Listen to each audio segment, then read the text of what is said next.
And welcome back to episode 405 of the Unpaid and Underrated Podcast, a podcast by a crew for crew. I'm one of your hosts, Big Keith, joined as always here by Big Joey. Howdy, howdy. And this week we have special guest, Big Tanner Paxton, one of the Tanners. How we doing, Tanner? I'm doing good. I'm the unoriginal Tanner. It's those are big shoes to fill, so it's a hefty name around these parts.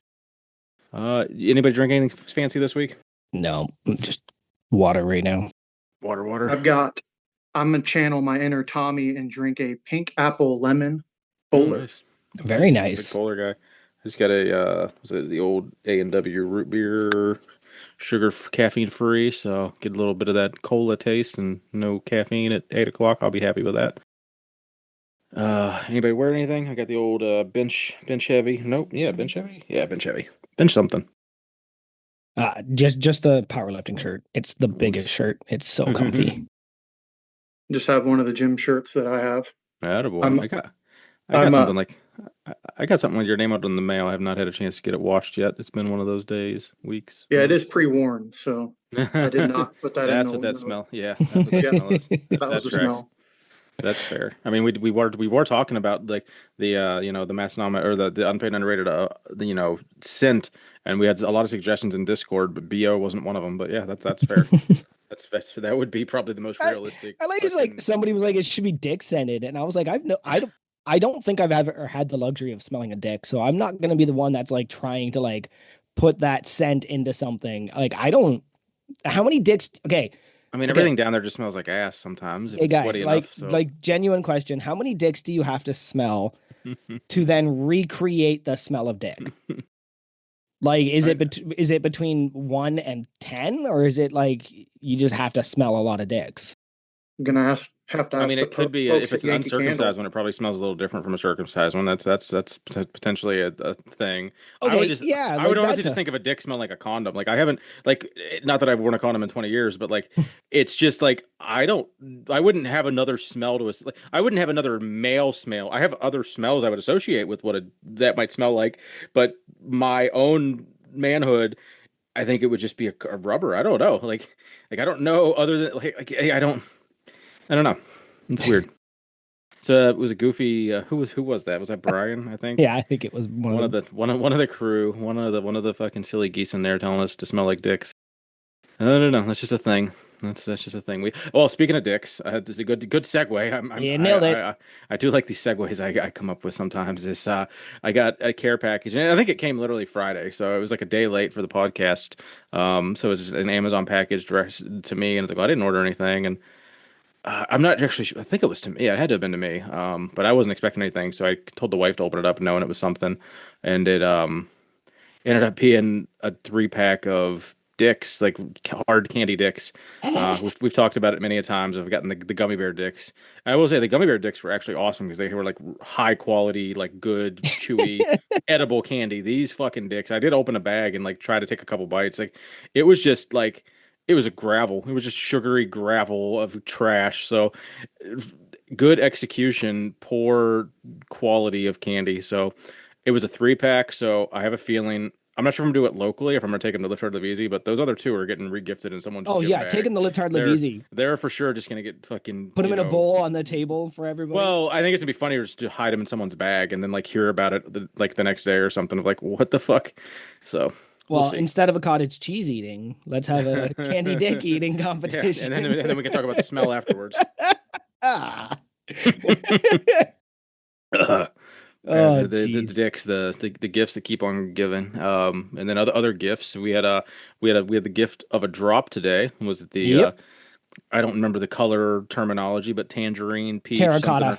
Yeah, her, whatever terracotta. I don't think I've ever heard that word in my life. Is that? Are you kidding me, man? So flower pots are made from terracotta, right? So when you see those kind of like off rust orange color, yeah, that's called terracotta. Like that's a type of clay. Yep. Interesting. That makes sense. So that's the big beefy pocket tee, which I don't think we've had a pocket tee in like since Liftard Levisi 1. Because I remember I wore the pocket tee at Tanner's backyard year 1, and I was like, I'm dying. Which also brings me like I don't know if I'm gonna pack any comfort colors for Live Hard, Live Easy. Just like it's not a good summer shirt when you're outside all day, so we'll have to really consider what wardrobe I'm taking. But that, and then your favorite, the koozie, the I got two of those. nice. I want one for my forklift, and I think my brother wants one, but he was kind of like, "Well, send me a picture of it, and I'll decide if I want it." And blah. I was like, "I'm not doing any of that. I'm gonna order it, and if you don't want it, I have two. Like There that's you where go. that's gonna land." I did get the pocket tee, and I got Morgan the lift shit tee. She wanted a large comfort color shirt, so I got her that one. That's the one she Nice. chose, as payment for her designing the That's a good. hottest Yeah, selling shirt that we've ever released. it was. I was pretty happy. Yeah, we've I don't think they're officially sold out. I think there might be like one 2X and like two or Yeah, three there was. XLs, but like Yeah, if you're a small, medium, or large, or a 3X or a 4X, you're shit out of luck as of like 2 weeks to well, like yep. basically like a week into the drop, probably, or even days You're into on the the drop. wrong side of history. Yeah, so someday we'll do version 3, 2029. Okay, what else you want to do? Should I do my stuff here? Yeah, well, let's just like back and forth, so we're not neither of us are talking for four Yeah, yeah, segments. yeah, yeah. First and foremost, I am a master's completer now in the Hall of Fame. Yeah, yeah, Um, yeah. Talked about it last week that I was going to Okay. do it, and then did it the next day. Uh, Um, you are a master's completer, but are you in the Hall of Fame? what do you mean? We said you're master completers in the Hall of Fame, or of the, I guess, of the Hall of Of the Fame. Hall of Fame? Yeah, Of yeah, the Hall of Fame card, 100%. yeah. In the Hall of Fame, TBD.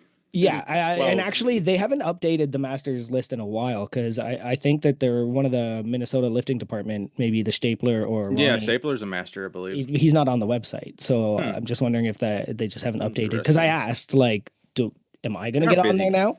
They are They're they're busy. busy guys. They're busy as dinks. So there's that one. Congrats, that's good stuff. Thanks, man. And then, well, the It was funniest part not was hard. It like, was not hard, but it also just took forever. yeah, fucking not hard. It took you. You literally said you were gonna fucking finish the backlog like 18 months ago, so I Yeah. think it was a little hard. Well, it was honestly just committing to it. And once, like I Yeah, said, I think once you got past 176, it was like listening to them now, yeah, which right? was Like that's probably where they the most found, enjoyable aspect of it. yeah, yeah. Getting through a lot of those earlier episodes, it was kind of like this isn't what I'm comfortable and know. It's a Uh, bigger commitment. I don't yeah, think it's gonna be something a lot of the new guys like does have desire. Like all the gym radar fans, all the guys that have come in specifically from home gym content. I yeah. don't think they're gonna dive into the backlog whatsoever, like And ever. they might not even care about the Hall of Fame or anything like that, right? So, Half of them, well, not half, but a lot of them don't even know what the Hall of Fame is. Like we literally right. get people And that so ask that. you can't blame them. So No, like in reality, did I need to do it? No, that's right? But I wasn't it's gonna a like cool have feather in the one. cap. I wasn't gonna have one check mark left. That's what it came Yeah, down to. I was like, come on, like I have when it's 15 out of when it's 16. one that you can do without like Yeah, having to rely on other people. yeah. I'm like, I It's don't like, have to travel or anything for it. So like, yeah, the well, that's fact that I good. didn't do it, Proud of you, buddy. thank you, Yeah, that's What else awesome. did I? thanks, Tanner. I got a cool new flag. It was a late present. Well, it's two-part story. So I think I did birthday stuff with my mother-in-law and my wife's side of the family about a week after my birthday, and I got a huge no wine cellar custom flag, and I screwed up and put it in as a 4x6 instead of a 3x5 because I had like the Oof. perfect spot that I wanted to hang two flags and replace my West Virginia and my Cleveland Browns flag, kind of going into the laundry room that I use as curtains. And the 4x6 is just too fucking massive. So that's where I can end up in the garage. But like, I couldn't even get a picture with it because I can't, like, my wingspan isn't 6 feet long. So I do need to take a funny picture with it because I will be dwarfed by it. Like, you won't see me. Uh, but then and then my mom ordered me one too, but it took longer to get here, and she got me the unpaid and underrated one that both of these I just made on Amazon for the big one was $50 and one was $30, so like reasonably priced, decent quality flags if you want a flag over other things or banners and whatnot. But if you do like banners, code unpaid, plate snacks, help you out. Anyway, so the unpaid one, underrated, super cool, just love it. Very nifty, nice little addition to the gym. So I was happy. But the funnier part was just how massive the 1 foot in either direction, how big of a difference that made, and how it kind of ruined what I was going to do. And I got nobody to blame but myself Yep, because math is hard. that's a giant flag. Flag, Yeah, fleeg. flag. What is this? Is it just me? Or has it been around for a long time? Like, is it? I've just noticed it in the past like week or two. Everyone's saying something maxing, whatever it is. Like it's just everyone's being witty and coming up with like Mm, whatever they're talking about and then calling it maxing. Like I can't even think of a good example because I borderline roll my eyes every time I hear it because I'm like, is this just something everyone's jumping on? Is this something that's yeah, always been around and I've it's never just heard? Like, internet slang. I think but people but I've talking heard it about in like so many levels, yeah. like L- different friend groups that are completely unrelated to each other and completely different ages and demographics. And I'm like, you say this shit too now? Are you being Yeah. sarcastic I think or ironic? the first time I heard it was looks maxing, which that weird clavicular guy does, where he's just trying to be as handsome as possible to hide the fact that he doesn't have a personality. And I think it just went from there, like in like a tongue in cheek kind of like somebody. I once posted a selfie at somewhere, and somebody's like, "Oh, you're beard maxing," and I was like, "Yep, guess I am." Right. So I think it's really just a tongue in cheek way to make fun of kind of internet slang, Right. but that's where it starts until it eventually becomes something you normally say, Mhm. right? Like you start Yes, saying something ironically. Go ahead, Tanner. that's the perks of working with the over 50 crowd for me is Yeah. I thought it was just y'all that use that. Yeah, no, I'd never heard it before. it's big on the interwebs. Yeah, Yeah. it's definitely just something that hit my radar more lately, and I'm just like, where is this coming from, and why is everyone saying That's how it starts. You start saying it ironically, and then you start saying it. it? 17 days out from Live Hard Live Easy when this episode comes out on the Tuesday. 17 days. So if the hay's not in the barn, you better start packing it. Yep. You're not getting So, stronger in 2 weeks. Hope you're already there. you definitely hurt yourself though. Yep. Yeah, you can certainly get weaker. Yeah. Yeah, yeah, yeah. You start tearing a muscle or something. Speaking of being super weak, I can go over my competition results. That was a good segue. Self burn, but like fair segue. I love it. Let's Yeah. hear it. So, getting a week and a half notice on movements I've never done, but I wasn't going to turn it down. So I did compete in the Stones of Strength, in the novice. First time they've ever had a novice, right?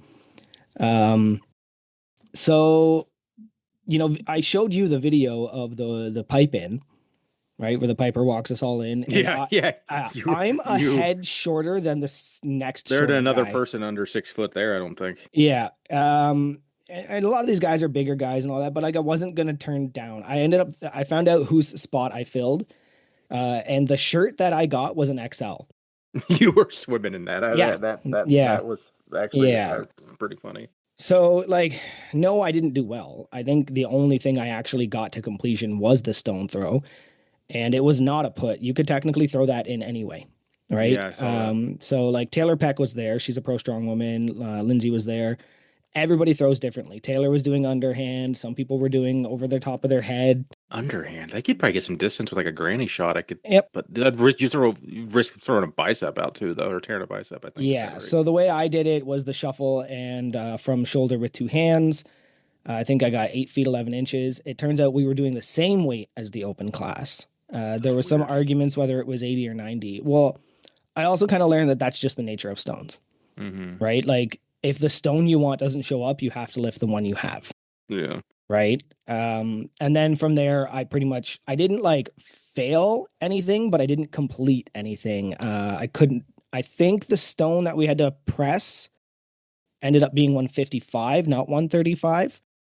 And nope, got it just over my head, but couldn't lock it out. I mean, yeah, I look at that as partial points. You got it to chest. Like a lot of the rock stuff and stone stuff, it is like maybe not in that event, but like you get a point for lapping it, you get a point for getting it to your chest, and then you get a point for shouldering it. This one, you got a point for every rep.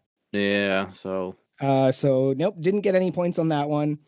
Then the Dinny walk was next. It's funny because the announcer had no clue who I was.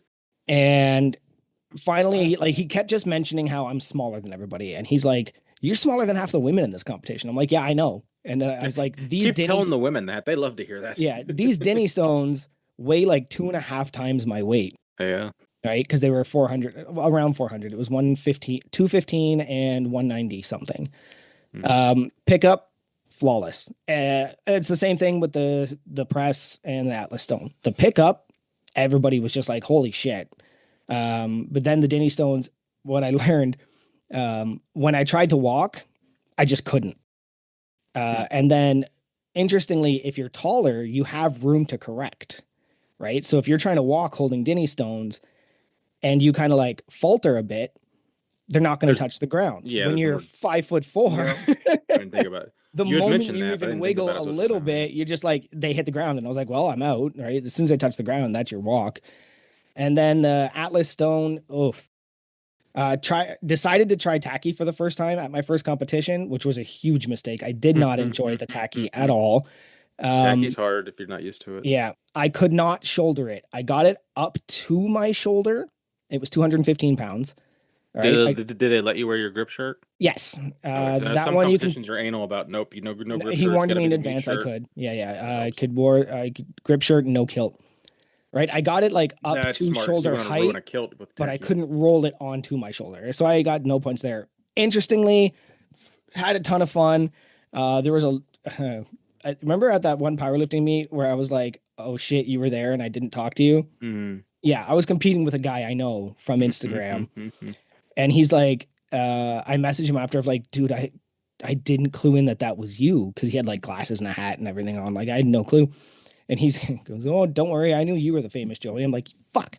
Um, so yeah, I also learned that I can lift up some stones. My static strength is pretty good, but I do not have a lot of movement strength, which I can work on. But otherwise, I had a ton of fun, and I competed in my first Celtic Games. Right, so Oh, yeah. that's definitely there now.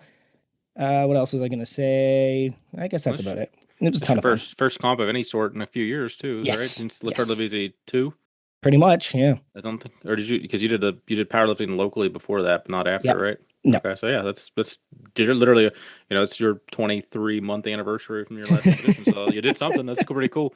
I The commend crowd you. was super behind me. That's actually, I think, Nice. one of the coolest things is just how much they really wanted to see me Was there get actually a something. crowd? Like I can't Yes. imagine, like I figured a lot of those things like that would be hit or miss on if there's like 100 people or 10 people. Yeah. No, there was probably a good 50 to 75 people, Nice. and they were just cheering me on and screaming my name. Like they just wanted to see me get something because obviously I'm the underdog. Hmm. Right? Week and a half noted. There was a story there, but it was honestly so cool to have them like cheering for me and yelling for me and all that. So Well, that's fun. Did you end might up do going another one. alone? Did anybody go help you or anything, or was it just you just It's just me. soloing it? Well, So it that was makes it a me and little all the harder people too. I knew, right? Okay, so you did know you weren't. You did at least know multiple people on first name Yes, yeah. basis. It wasn't just a bunch of We strangers. have That an helps. Ontario stone lifting chat, and at least 4 people from there were there. Gotcha. Makes. Do you have the I got to YouTube watch a video? Yep. strongman competition in Omaha here like 2 months ago. It's the first one I'd ever been to watch. And Mhm. I Nice. watched a guy, there was like maybe 5 competitors doing a Denny Stone walk, and then they had to pick one of them up Yep. over the staircase. Yeah, the power stairs. And And they had correct. so Denny walked 2 power stairs. Oof. Yeah, they were Ew. 250 in each hand up to the power stairs. But I never really thought about it. But Joey said that when you're shorter, there isn't much room for error, but the tallest guy just cruised through it. Yep. Yeah. Yep. And then the next tallest guy was smaller. I mean, he was maybe 6'2", like 230, 240, and he mowed through it too. Yeah. But the two shorter guys, they were probably 5'8", 5'9", really struggled Yeah, I could see because that. to it's get like, that first step. I could imagine that would be pretty tough.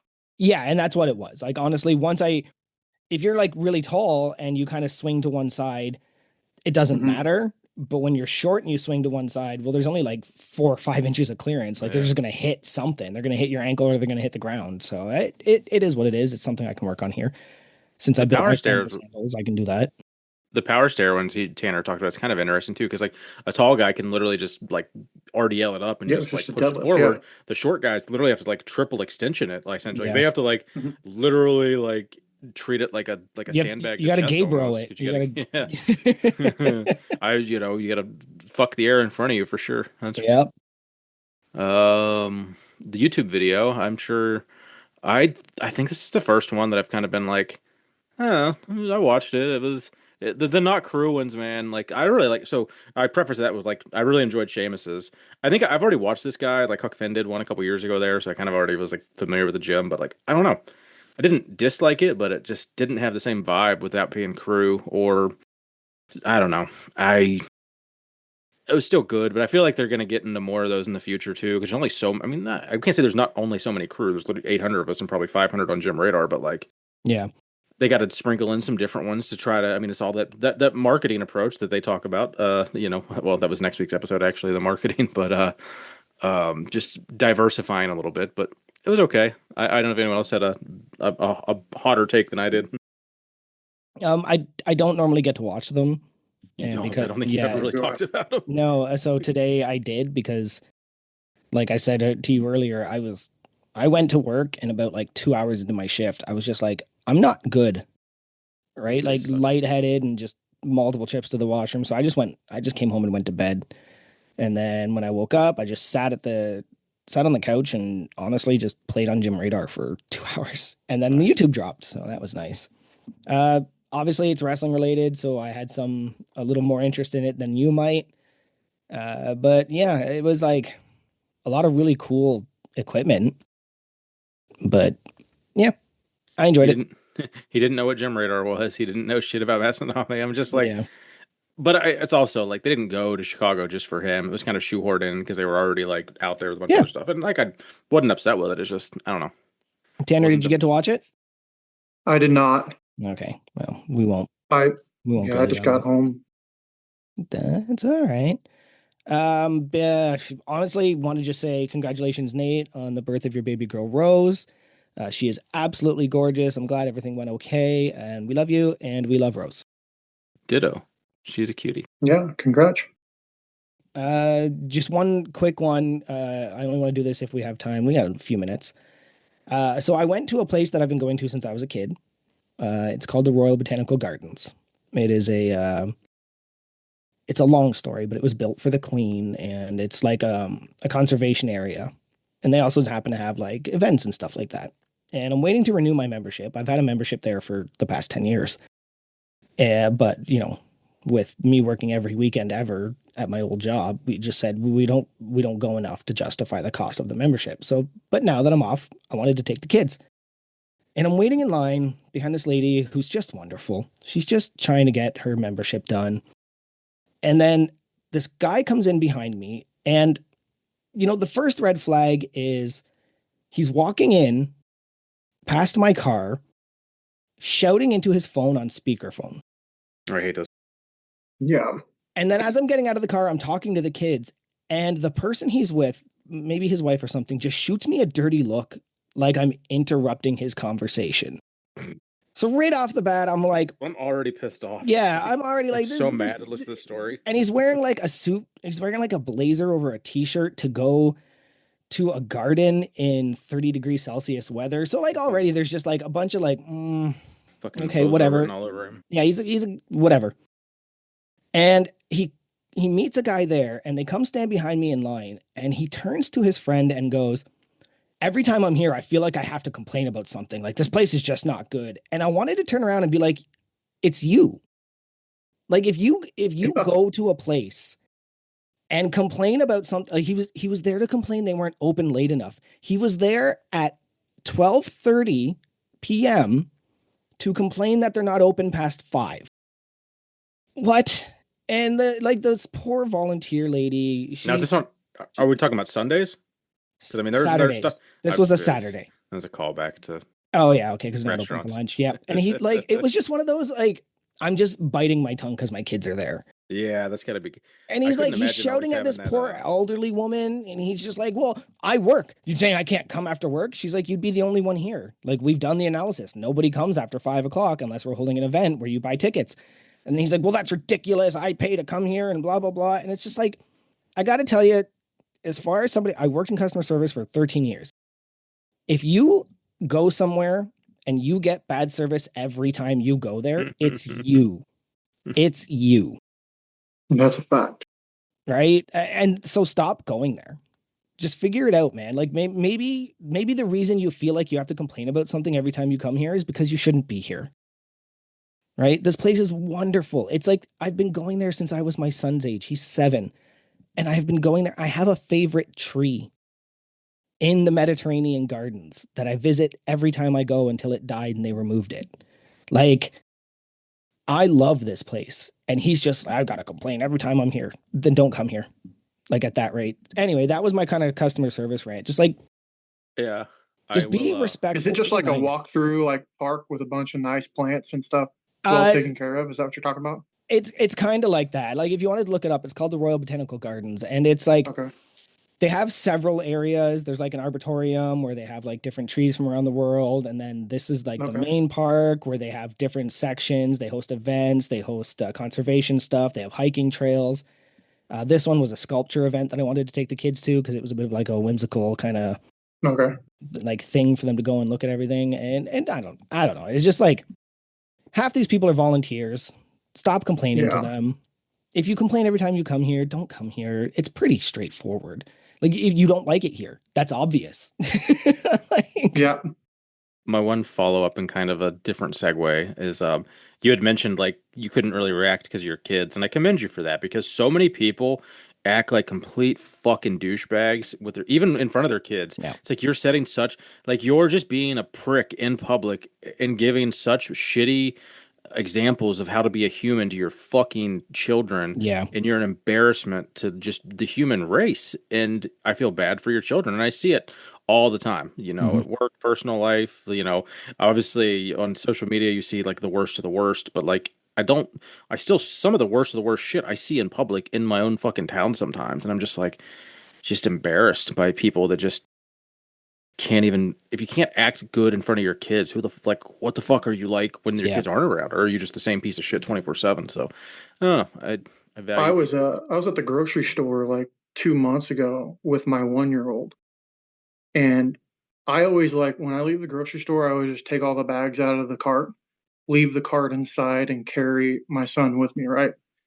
And I put him in the truck, and this gal starts screaming at me, and I'm like, I had no idea who she was yelling at, and I turned around and looked at her, and she's like 4 feet away from me with her hand up, pointing at me that I didn't put my cart away because there's a cart like in the middle of the parking lot. she And just she told assumed me it that was yours. Mm. she told me that she fucking watched me put it there. And I'm like, dude, like, I'm about to Lady, I got lose my something to mind. tell you.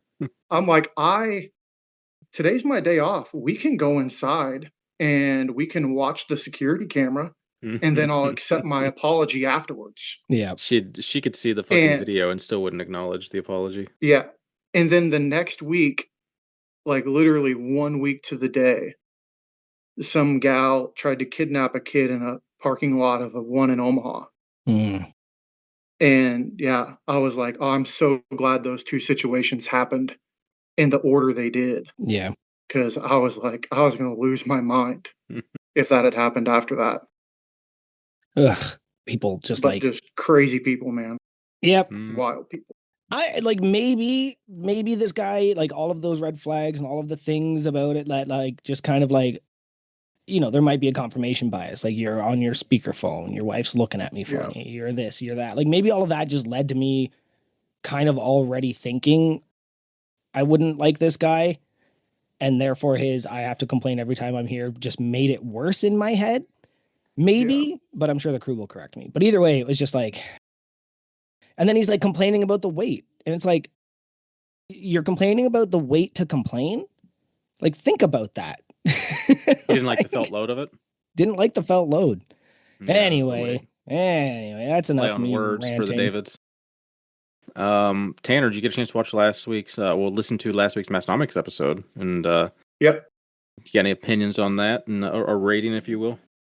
This is the one where is your hobby shopping or training? Yeah, it was such a weird way to put it. Like, I get the logic, but it was just the way they worded it. Yeah. Like, I guess it makes sense. Retail therapist. I thought it was top half of the ones I've listened to. Nice. So it was good. Do you have a rating? Yeah, I'd give it 5 out of 5. Getting called Big Dog. Nice. With a caveat of I'm gonna give it an award called the highest award for achievement. Very good. Keith, do you want me to go or do you want to go? Yeah, you cheer you're up because well, I guess it depends. Do we want to switch affiliates permanently for a while? I'm good with. Oh, you changed it to one of us, you smartass. I just noticed that. What the did you do that? When did you do that? Like last week, I Yeah, think. so last week's episode, the Dale Carnegie, the award, Tanner going in that rabbit hole, and then somebody actually, Stall Matt actually finding it, and I ended up finding the same picture too because I wanted to get the original, like not the AI version of it. I just spent like 5 minutes scrolling back because I think I went to whatever Facebook group it was that he had found, and it was like from 2014 or something. It fucking took like I was just like blindly like was watching TV and just had to keep swiping my hand up for like 3 minutes straight to get down that far. But that was a really funny picture and it was worth it. The self voting part of the story where it's just like I'm not gonna vote for any of these other assholes. They wouldn't even take their fucking hats off. Yeah, It's like these corn-fed motherfuckers won't even take their hat off inside of the building when the guys told them to. Um, 69 hard, like that was just I that want to was see very somebody run funny. with that. Like they could almost be a shirt if it wasn't so vulgar, probably. But I mean they've had, but I don't know. That would be funny. I think there's been a couple of AI memes over that. So I'm curious if 69 hard could actually get some traction and be a Like, thing.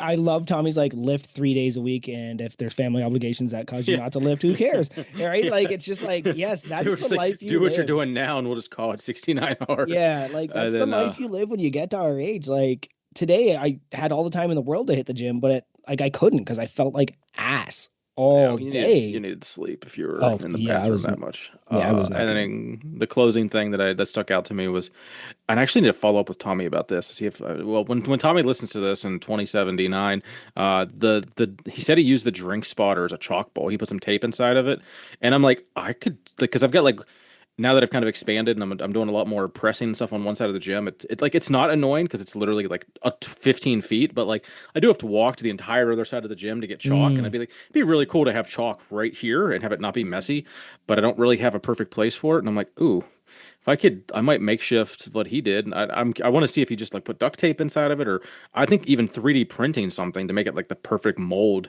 and have like zero risk of leakage could be a thing. And that could be like honestly a whole new product of a magnetic drink spotter that is a chalk bowl. yeah, Like not that chalk I mean spotter. stuff. Yes, I mean stuff like that kind of exists. There are magnetic chalk bowls, but they kind of suck because they're not. They end up coming off, and it's like a really shitty angle. And to me, it's more like a I don't know. It's like the cup's the wrong way. It's like facing out, not up. So it's like I don't know. I don't like I think Rogan makes one maybe. I don't love it, but that's something that honestly the most random thing that stuck out to me was I next time I'm in the gym I need to like figure out how to make one of my drink spotters test to make it uh, a chalk bowl. So I'm gonna give it 5 out of 5 potential future product chalk bowls. Yeah, obviously I listened. Now that I'm caught up on the backlog, I have all the time in the world to listen to new episodes. And I'm with Tommy. Self-help books are generally stupid. I read a lot of them, right, as just part of my leadership training at my old job. The one that really kind of, like I said in the Discord, stuck out was the 5 levels of leadership because it can really help you recognize good management versus bad management. And I do like Simon Sinek sometimes. I think I like listening to him, but it has to be like in short form. Like I can't watch an entire half an hour TED talk of him, but I do kind of like his stuff. So yeah, going over all that stuff was really fun. Just them laughing their ass off at 69 Hard was so funny. Yeah. I Yeah. always love when they make each other laugh like that. And yeah, generally good episode. I'm gonna give that a 5 out of 5 habits of highly effective people. Nice, nice. So we got some affiliates. We got Obsidian Ammonia, coming soon to you, a potential you and you flavored one, maybe someday. You Dick know, scented. possibly dick, shit, or BO. We're not sure yet.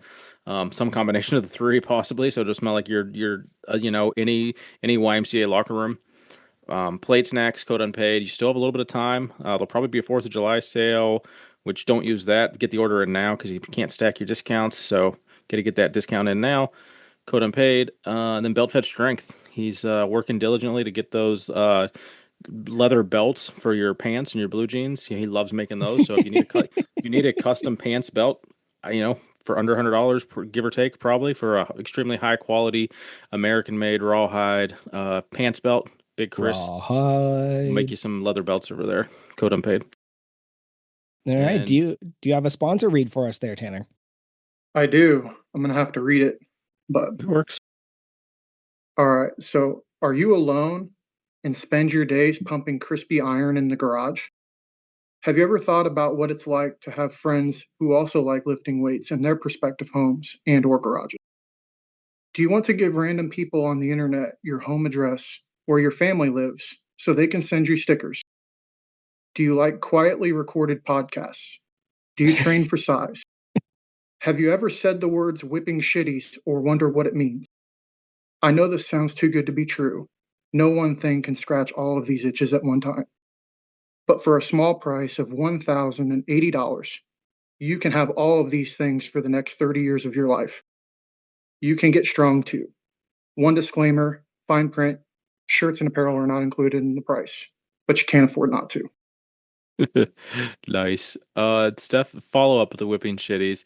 So Stephanie got the bumper sticker because she's a supporting member a couple weeks ago too, and didn't really. She was just like, "Here, you can have this, whatever." And I think they mentioned. I think we were listening to it on the podcast the other day, and she heard him say it, or maybe I think they did a whipping shitty post on Instagram, possibly, because I don't think she understood what whipping shitties was. I think she even saw the bumper sticker and just like didn't know what the fuck it meant.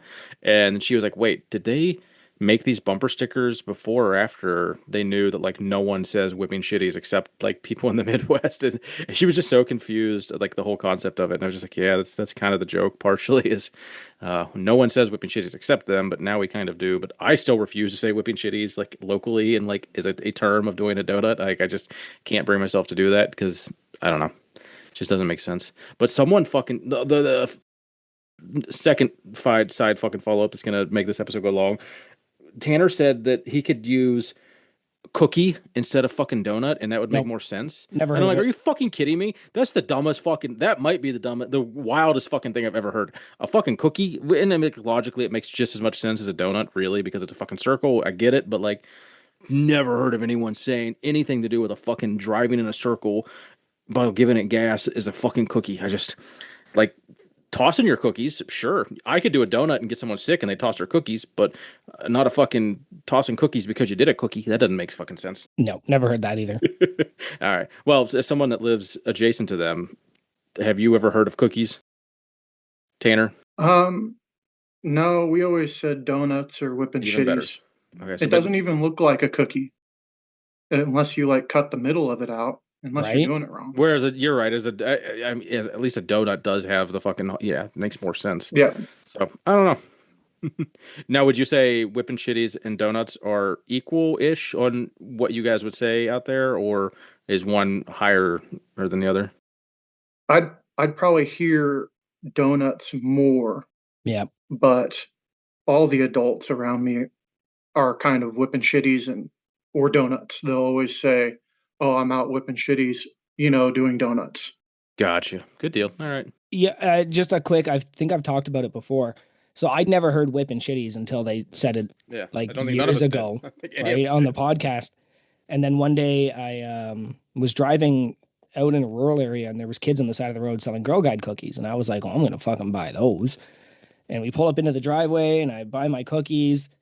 And having just heard it like maybe the week before for the first time, the lady goes, if you need to, you can whip a shitty in my driveway. And it was only because Massonomics had just talked about it that was the first time I'd heard it. And now the second time I heard it was some stranger in a rural area here in Canada. And I was just like, oh, no, I'm good. But it was so weird that I knew what it meant because of It's Massonomics. funny. Yeah. And even weirder that you were buying cookies at the time. Oh, yeah, good call. Fucking- Yeah. Now that's Yep. meta right there. Now that's some full circle shit. That's true. I didn't make that connection. That's a good eye there, Tanner. All right, boys. We better kick all these looky-loos off and get that guest on the horn. You think you can dial him up there, Joey? Yeah. Tanner, is that you? Is this Joey? This is Joey. Oh. I'm from the Unpaid and Underrated podcast. I'm here with Keith. Howdy. All right, we're gonna jump right in. Like I said, don't wanna lose any gold here. We'll start with the same questions that we ask everybody as an introduction. Who are you? Give us your Instagram. Give us your Discord. I'm Tanner Paxton. Look me up just about anywhere. I've got a couple different Instagram accounts. Unfortunately, I've got one, my personal one. You can get me on there. I know some of them have already done that. Power Locks Nebraska is the other one on Instagram. I think the Discord is Big T. Mm-hmm. Um, and I'm not on Facebook much for anything other than Messenger and Facebook Marketplace. So, Very good. That's because Facebook sucks. fact.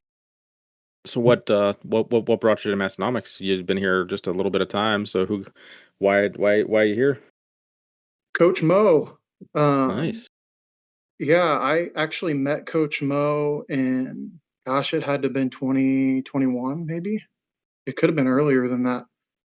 He came out to the gym in Lincoln and kind of just hung out with me. He knew my uncle, and they were both college strength conditioning coaches. And he came out to the gym, kind of saw what we do here in Lincoln, and he kind of wants to do the same thing up there in South Dakota. He didn't mention it. At least I don't remember if he mentioned it at the time.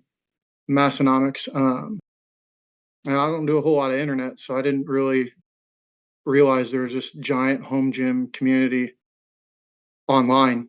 You Mm-hmm. know, I'm like, this would have been sweet if they were around in 2018, and then I You found out were. they were. And I just, Well, you definitely were.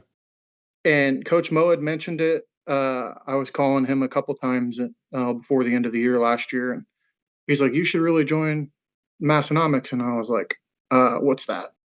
And so I added him on Instagram and realized there's a podcast and all of that stuff, and that's kind of my long story short about getting here. I think I'm a supporting member January this year, Nice. January, Very February. good. Very Relatively good. new. So you actually getting a chance to get into the podcast, or just kind of like overwhelmed with so much other stuff in life? I don't know how much podcast consumption you're getting in. I'm probably 20 deep on each. I'm on the Massonomics podcast. I've just listened to the most current 20, Mm-hmm. and then Unpaid Underrated, I've listened to probably the first maybe 6 or 7, and then the most recent, 10, 11, 12. That's got to be a fucking a Yeah. shocking, a jarring flip. Because like oh man, that would be that's I don't think it's that bad. Uh, I think you guys are just as good at it now as you were then. fuck you. Who wrote that joke for you, Tanner? I know it Ow. wasn't you. That was fucking. No, It was actually pretty good. the sound seems the same. I think they all sounded pretty good. You guys interviewed people, the people then is kind of fun to go back and listen to the original episodes. And, I'm friends with these people on Instagram, but I have no idea Yeah. who they are. Mm-hmm. So it was kind of cool to go through and listen to all that. And then I'm I'm not one that goes through each episode to try to pick one out. I listened to Coach Mo's, which was pretty funny. Yeah. Yeah, because you've been your buddy But for then like the 5 rest of them, years. I'm like, I wonder if they've been on here again. That'd be kind of cool. In the future, but- we might figure something out like that, but it's hard to not talk about the same thing. I Yeah. don't know. We plan on doing this indefinitely, so inevitably we might have to recycle stuff. But while we still have new crew, we'll see. If we started recycling stuff, we wouldn't get to know about Tanner. Mm-hmm. We got to get these new crew. Got to keep spreading the word to the new guys. Okay. Right. Where do you live? Where are you from? Born and raised Lincoln, Nebraska. I'm still here. I've had a few stints of travel and living other places, but I've got my way back to Lincoln. Went to college in Hastings, which is just about an hour and a half away. Then I played professional indoor football for a season and played for like 4 or 5 different teams. And so I kind of bounced around for about one season, about 4 or 5 months. I'm sorry. Oh dang! Then one arena football. One season. Yep. I was late to the camp. They actually pulled me out of. I was working at a max security prison, and they called me. Then needed an alternate. So the way the indoor teams work, there's only so many guys on the roster, and when one of them gets called to go do a tryout, they've got to find somebody to fill a spot for the next game or two. Okay. So, and that was me. So you were subbing pretty much the whole season, and just that's Yep. why you were bouncing around them. Yep. It probably had to be a fun year, and then you kind of got to the end where it's just like, I'm good. I'm gonna start a career now. Yeah.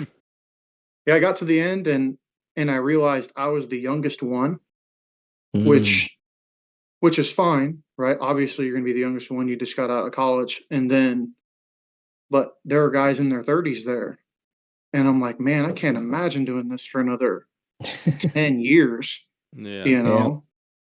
I And mean, I mean, it wasn't financially, it wasn't bad, but gosh, I can't imagine. I was so lucky to get out of playing 13 years of contact sports with nothing but a knee scope. yeah, I Mm. didn't have any breaks, nothing crazy happened.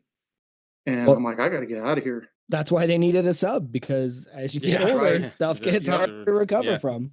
yeah, you were like 23. A couple more years, you'd been 23, going on 50. Yeah. Yep. And for So, what? yeah, for Yeah. For football. that $500 Yep. game check, like, I'm good. Yep. All right. Well, speaking of being over 50, what's that one piece of merch that you see Coach Mo wear and you haven't had a chance to get yet, or any other crew? I like the shorts. I think Yeah. the shorts are pretty cool. I know that's a pretty standard answer, but Would, I'm would not. be specific, please, because they've had like 12 different variations. They're talking about lift shorts specifically, or what you talking about? I think there red, blue, and black. The Okay, so black, the new ones. Yeah. yeah, The the new black. shirts. Yeah. Yeah, those are Yeah, I have no idea about the other ones. Oh, yeah, it's true. Yes, you haven't really, if you only been around a year. So yeah, the shorts are nice. They don't do it. I'm so we have to be getting a short drop in at the lift hard, live easy. So yeah, we'll probably. see. But yeah, the new ones, they're definitely, I like them a lot better than the champion shorts for sure. I still like the champion shorts for around the house, but the new ones are definitely my go-to gym shorts all day, every day. Okay. Do we want to do Hall of Fame status? Because I'm wondering, do you even have your Hall of Fame No, card? I I don't don't think have a he's Hall of gonna Fame know. card, but this will be number two. Oh, hell Nice. yeah. Okay. I always say I feel like my picture with Coach Mo in 2021 counts, it and it is does. posted. It does, because So, now you're both crew, right? So, Yeah, I'll take it. yep, yeah. Tanner it is might argue posted, that you had and to I'll be, actively be crew when it was posted, but yeah, we'll let that. and then it'll be three this summer at Home Gym Con. Oh, hell yeah. Are you making it to Lift Hard Live Easy? You're not that far away. I was going to try to, but with this trip coming up, and then home gym con trip, and then a 2-month-old baby at home Yeah, and a no, one that year makes old. sense. Yeah, Yeah. say I'm less. gonna That tracks because I'm Home gonna stay Gym home. Con is gonna eat up a week of your life. So Yep. doing something that eats up 3 or 4 days of your life, 12 days before. Yeah, I get it.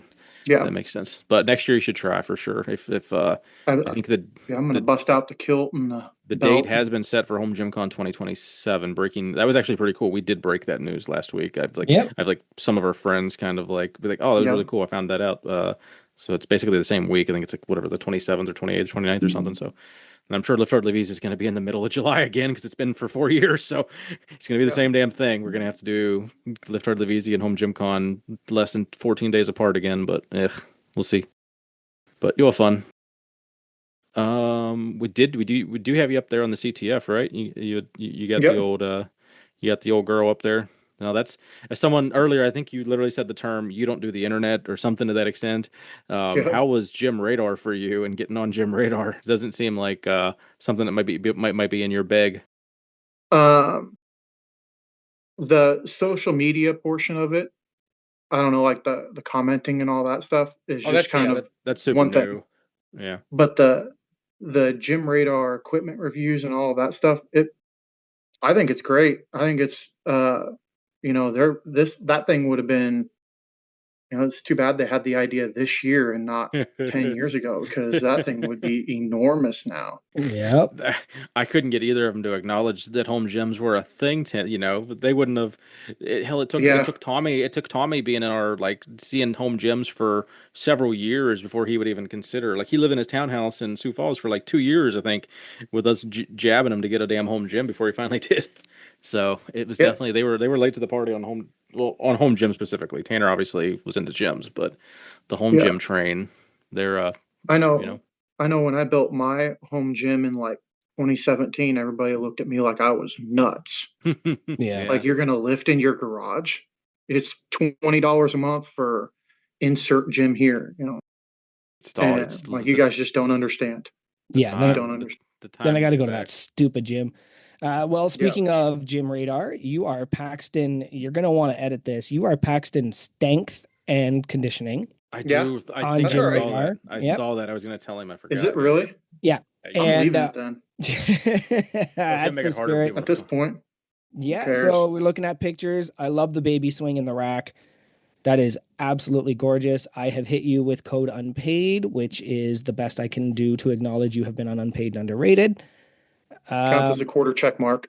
Cordy, yep. Yeah, there you So, go. Some of the highlights, I definitely see the Mad Cow mini horns. Those are awesome. I know you've got the Husker lock barbell collars. We'll talk more about those, I assume. But yeah, otherwise it's a great looking gym. It's very big. Is that you said Yep. that's your garage, right? that is actually a commercial space. Oh, exciting. And yeah, only do you allow other people or is it just you? It's my full-time job. So Oh, it is. Okay, I knew that. Yep. I have like 35, 40 people that come in and lift every week. All of them are over the age of, let's see, 45, except for one. Mhm. So a lot in their 60s, 70s, and 80s. Now, did you raise all their prices when you became certified? Yeah, actually, I doubled them all, and they all said no. So No, that's fair. Yeah. I'm like, we'll just go back to the regular rate, guys. Don't worry. Yeah. Now that we're Massnomics certified, I do have to increase everything by 5%. Just we have an air of legitimacy at this rate. The rack that swing is hanging up in came out of Mark Ripeto's gym in Wichita Falls. Oh, that's so cool. I went and picked that up down there. In like 18, he got new racks in the gym, and I went and got it. Does he know there's a baby swing in it? How does he feel about that? I think if he listens to a podcast, I think this would be the first he'd hear about it. But I don't know. I think he'd be all right with it. I think so too.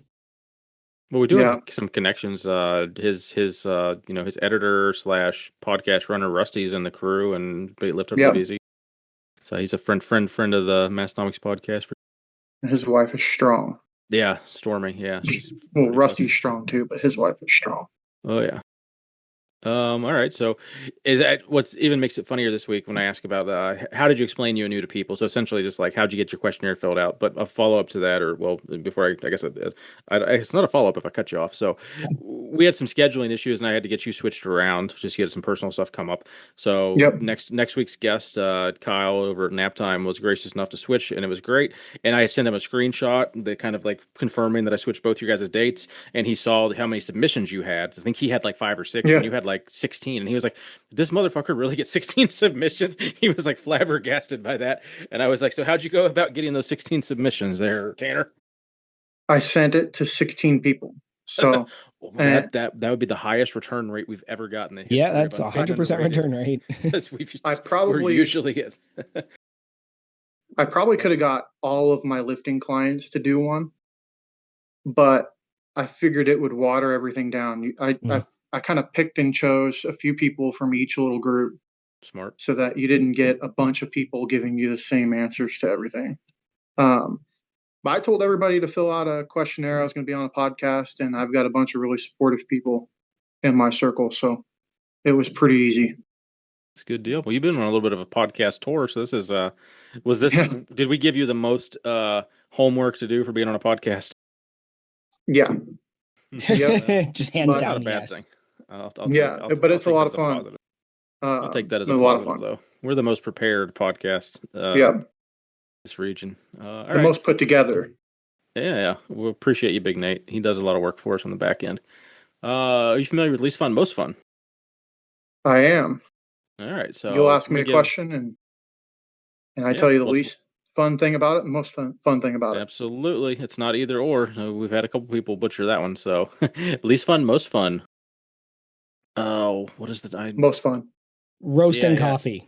That's the word. I was going to say, I only had coffee, and I'm like, brewing's not the word I'm looking for. What's the word I'm looking for? Like the process of roasting coffee. That Big Nate wants to know. Yeah, that question comes from Big Nate. I'd say the most fun thing about it is a little bit of peace and quiet, here and there. But it is also so, um, it smells so dang good Mm-hmm. too. It has to. Um, it smells so good. And the least fun thing, I don't know if there's a least fun thing about it now, but when I was doing it without my big roaster, I was doing it a pound at a time on my porch. And, it'd take 15, 20 minutes per pound. Yep. And I'm doing like 40 pounds a month. And Wow. so I'm like, that's like a part-time gig, Yep. but now I can do like 30 pounds an hour.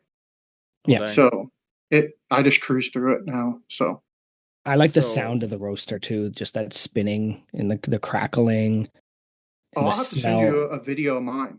Yeah. Or is it Mine's not a that hot air roaster. it's not Yeah. peaceful? So it's a hot air roaster. So it forces yeah, hot you want air up to the coffee beans and stirs them with hot air instead of like It's a like, drum roaster that kind of spins it. okay. Yeah, that's the This one is I'm just used like a to. big dish, and the air shoots up from the bottom, and the beans just kind of stir in almost like an M shape. Cool. do you It's want to pretty do like sweet. a give you like 3 minutes to give me the story of how you got into the roasting, anything about your process you might want to talk about, and then just where they can find it? Um, Roasting coffee is word of mouth only. So if you shoot me a message, I'll send you some. Uh, like I said, I'm not really on the internet. I think there's a Facebook page for it, but I don't think I've ever sold a pound of coffee on Facebook. The Man, I started roasting coffee because it was so expensive to have expensive taste Hmm. in coffee. And I started roasting, it would have been in 2018 or 2019, in a little like electric popcorn popper on my porch that would roast about a quarter of a pound at a time. And when you roast coffee outside, your neighbors come over and want coffee. Hmm. And it kind of snowballed into what it is today. So I think I'm the only. Where I do Am I the one that doesn't know what roast? Like I don't understand the whole concept of. I don't drink coffee. I don't know shit about coffee. So you're just Okay, buying you're buying like uncooked bean. Like is there a correct. coffee like do the coffee beans grow on the ground or like I don't understand any of the. Yeah, I they know that might be too grow. much of a segment, but like I'm curious. Yeah, they grow in the ground. They're a plant just like anything else. That they have a Okay. cherry on the outside. They're cultivated, picked, and dried in various different forms, and they come to me and they look like a half of a pea, like a green pea. Hmm. So Okay. they look just like a coffee bean. They're a little bit smaller, and they're green. They smell like, to most people they kind of smell like fresh cut grass. Okay. And then you heat them up in a specific manner, and then they turn into the delicious beverage. And then because you were gracious enough to send us a bag. Stephanie, my wife is an avid coffee drinker. She has been drinking it all week. She's got nothing but good things to say about it, so I appreciate that. As someone that didn't know much about it, I thought it'd be kind of interesting because I'm like, what does that mean? Well, I don't know what that means. And so difference from that is like so big box stores commercially do this and just bag it up, but it's like then it's just on a shelf for fucking a year, whereas yours you can just do it the day before and kind of eat it or drink it. Yeah, so the coffee's freshest towards the roast date, right? So if you're buying something at the grocery Gotcha. store, it probably was roasted 6, 8 months ago and Hmm. then, vacuum packed and put into a canister or in a bag. Um, and there's kind of two or three separate markets for coffee, like green coffee. And most of your store chain buys like a lower quality coffee and they kind of mix it all together and roast it all, to keep it consistent between buckets of coffee you buy from the store. I get, I can pick, let's see, 65-pound bags at a time. And I could order one today and have a 65-pound bag of it and then never see that particular coffee again. Yep. So Gotcha. it's that's a fun part about roasting coffee too, is you're always getting to try new stuff. If you're like a whiskey or a beer drinker, it's the same. Yep. You get a beer from one brewery, could be a blonde, and you get a blonde from a different brewery, and it tastes completely different. The same with coffee. 40 seconds in the roaster can be like, I can take half the coffee out and then 40 seconds later drop the rest of the coffee, and they would taste like two completely different cups of coffee, just with the level of roast. Yeah, I'm a So is that where dark versus light? yes. So you're like cooking it longer versus that's pretty. Yep. I would have never known that. That's nifty. Yeah, it's One last question. beef too, right? Yep. One last thing to show my ignorance. So like okay, so you get the fresh coffee beans. How long are those like so from like when they get cut to when they're like rotten, what's your time? Like are they like how So the coffee that I get, as long as I keep it stored, airtight, will last forever until I roast it. Forever like yeah. 8-10 years, it'll lose its freshness, but it won't ever go bad. Neat. So the same with like your coffee on the shelf at the store. Once it's roasted, it's fine, but you really want to drink it within a couple of months from it being roasted. Yep. And then after that, most people dislike coffee because it's stale and bitter. Well, that's just a sign of old coffee. It's not a sign of all coffee. Is the caffeine level affected whatsoever by anything you do as a roaster? Yes. Okay, I didn't. Or like as dark. Yeah. When he reached out to me, he asked me what my favorite coffee was, and I said it was the Valhalla Java. I used to get Tim Hortons coffee exclusively, and then the first time I tried this, I think it was I forget who makes it. Death Wish, I think, makes it, and it was just like it was life changing. And it's a dark roast, high caffeine content. And because the longer you roast something, correct me if I'm wrong, but the longer you roast the bean, the caffeine level goes down. The way I understand it, that the darker the roast of coffee, the more coffee beans go into the bag because they're lighter, right? Their weight's lighter, right? So if the weight of each coffee bean, caffeine percentage, because you'd have more coffee beans per cup, right? Yep. Versus a lighter roast, where if you did 40 grams of green or regular light roasted coffee in a cup versus 40 grams of dark roasted coffee, there's probably going to be more caffeine in that dark roast. But that's fair. Yep, that makes sense. If I use the same amount of beans from the light roast to the dark roast, it would probably be close to the same. The way I understand it. No, that makes way more sense than what I had heard. Have you ever learned about the process of decaffeination? Oh, yeah, that's a thing. So I know they do a lot of that up south of South Dakota, in Canada. Yeah. It's not just like a fake coffee. It's still coffee, but just no caffeine. Yeah, I just always assumed it was like a fake coffee. I should have looked into this a little more because I read that book called Caffeine. We're talking earlier about reading fiction versus nonfiction. I don't read fiction anymore, right? So the last book I really dove into and read hard was a book called Caffeine, which talked about the socioeconomic and political ramifications of the largest unregulated drug in the world, which is caffeine. And they talked about decaffeination. And if I recall correctly, it kind of uses like what your roaster does, but it pops it at the top, which removes the caffeine from the bean. Yeah, they do a lot of different things. I'm not super well versed on what they do to decaffeinate it, but I do know that it goes from the country of origin to Canada, and they do a lot of it there. I'll see if I can find the book back to country of origin. Yeah. So then it's more expensive. It's like twice as much. And that's stupid. But for decaffeinated coffee. I'll see if I can find the book and really kind of send that out there if I can relearn about it. As someone that doesn't personally like coffee, I enjoyed this 10-minute segment, and I hope Nate did too, buddy, because we turned this into a full blown. But it was all that's neat shit. I love learning new stuff, so that was very cool. I'm down. I'm here for it. Okay, so we're gonna skip that one, and we're gonna ask Discord's favorite question. Do you have a favorite muscle or muscle group to work? I like training my back. Yeah. I think that's a longevity muscle.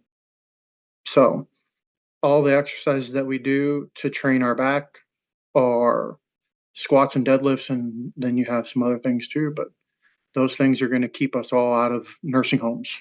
So Yeah. I'm gonna be the strongest 70-year-old I've ever met, hopefully. Do you have a favorite movement to work the back group? If I you had to love pick a deadlifting. single. Yeah, me too. I love deadlifting. I don't do a whole lot of. I like front squatting, but I wouldn't call that a back. What No. if you Kind had of to pick front one that squatting. wasn't a compound? Like what's an accessory non-compound related that you would say is the best back? Is it for most, what's the upper Well, body would you squat of the call would back? you call uh like a halting deadlift an accessory or a rack pull? No, I'd still call that a compound. Yeah, it still is a compound, in my And then I opinion. do snatches and clean and jerks. So Mm, I'm compound, compound, compound. Yeah, yeah. so no low cable rows or lat pull No, downs in your no. gym. I've got a Which is lat pull down, wild. but it's a spud pulley, I, and I can't. That'll segue occupation. We can dig into your training yeah, method. I adopted T-bar rows because Okay. I love the lat Well, you have pump the and the. Go ahead. oh, I was gonna say because I'm assuming you just got the landmine with your Viking press, so you probably have the ability to do that. Or I don't know if you always Oh, had the I've always landmine had a before. landmine, but All right. I hated it until I got the Viking press, and then I was like, well, now I'm using it. It's out in the gym again, so I'm gonna start incorporating T-bar rows.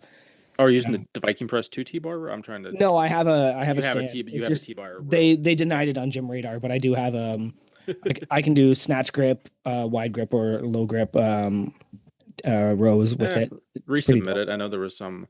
Well, Some. it's because it's from a company that doesn't exist anymore. Yeah, So that's the hard finding the part. website with a picture is near impossible. It's not Yeah, even on the you defunct can always website. submit it as a DIY/custom T-bar row Yeah, I handle. could. Yeah, I could, but like nobody can buy it, so there's no sense. Like I'm not going to review a piece of metal with handles. If It does what it's supposed to do. It's not shitty like my SSP bar was. you got to get rid of that thing. I Uh, can't. Nobody I wants it. It was on Kijiji for like a month. just One guy was just like, well, the "Is funny it thing is no. available?" I'm like, "Yeah." They both listen to the well. I should spoil it. I would do if I hadn't spoiled it, it would have been funny. But like, so what they do with the stringers. So make that shitty SSB the stringer of Canada. Just anytime you go to Steve's or fucking Cam's, that's like staying in their drive. Just unload it from your car, like hide it behind their gym, and just go Yeah. home. Like it's just there now. Like that has to That would happen. be so funny. They do both listen. That would be better than me putting a bag of dicks in someone's gym bag at Lift Hard Live Easy. He's just Yeah. stuck with this 45-pound piece of shit. So mean. All right, back to Tanner here. Occupation, as little as much as you want. Probably more on the coaching because that's your. I know you do. Yep. Okay, so yeah, let's hear about that. Like your, how Yep. long you've been doing that, your philosophy. You can talk about the gym a little bit more if you want. Just let's hear about what you do, as little as much as you want. And I would obviously call your myself. business that you acquire too. Let's not bury the lead. Yeah. This we can you can even talk about that first, and we can plug that whatever you Um, desire. well, I run a gym, run a gym, Paxton Strength Conditioning in Lincoln, Nebraska. We're uh, by appointment only. It's a private gym uh, where everybody has a rack and a bar, and I teach over 40-year-old people on how to get strong, and we do a lot of squats, overhead presses, bench presses, deadlifts, kind of starting strength adjacent. Um, and that's my full-time gig. I get to take my 1-year-old with me to work every day, which has been awesome. We got a 2-month-old now. My wife goes back to work in August, and he'll go with me as well. Oh wow, I get to train. I get to it's gonna train double. everybody's It's gonna triple grandparents. your workload. I know, right? I train everybody's grandparents and parents, so they all think it's hilarious watching me run around with my head cut off all day, taking care of kids. So it's a lot of fun.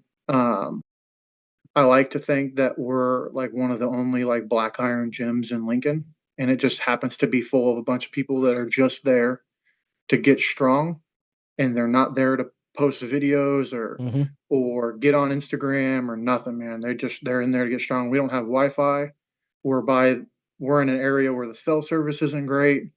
I mean, they're just there getting strong. That's it.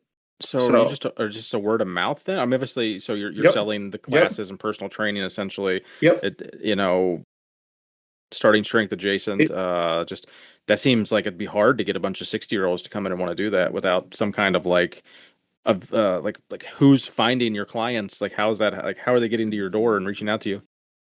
right. So it snowballed pretty quick. I started the gym in like 2017, and it was just like a part-time after work gig. I did a job I really hated before that.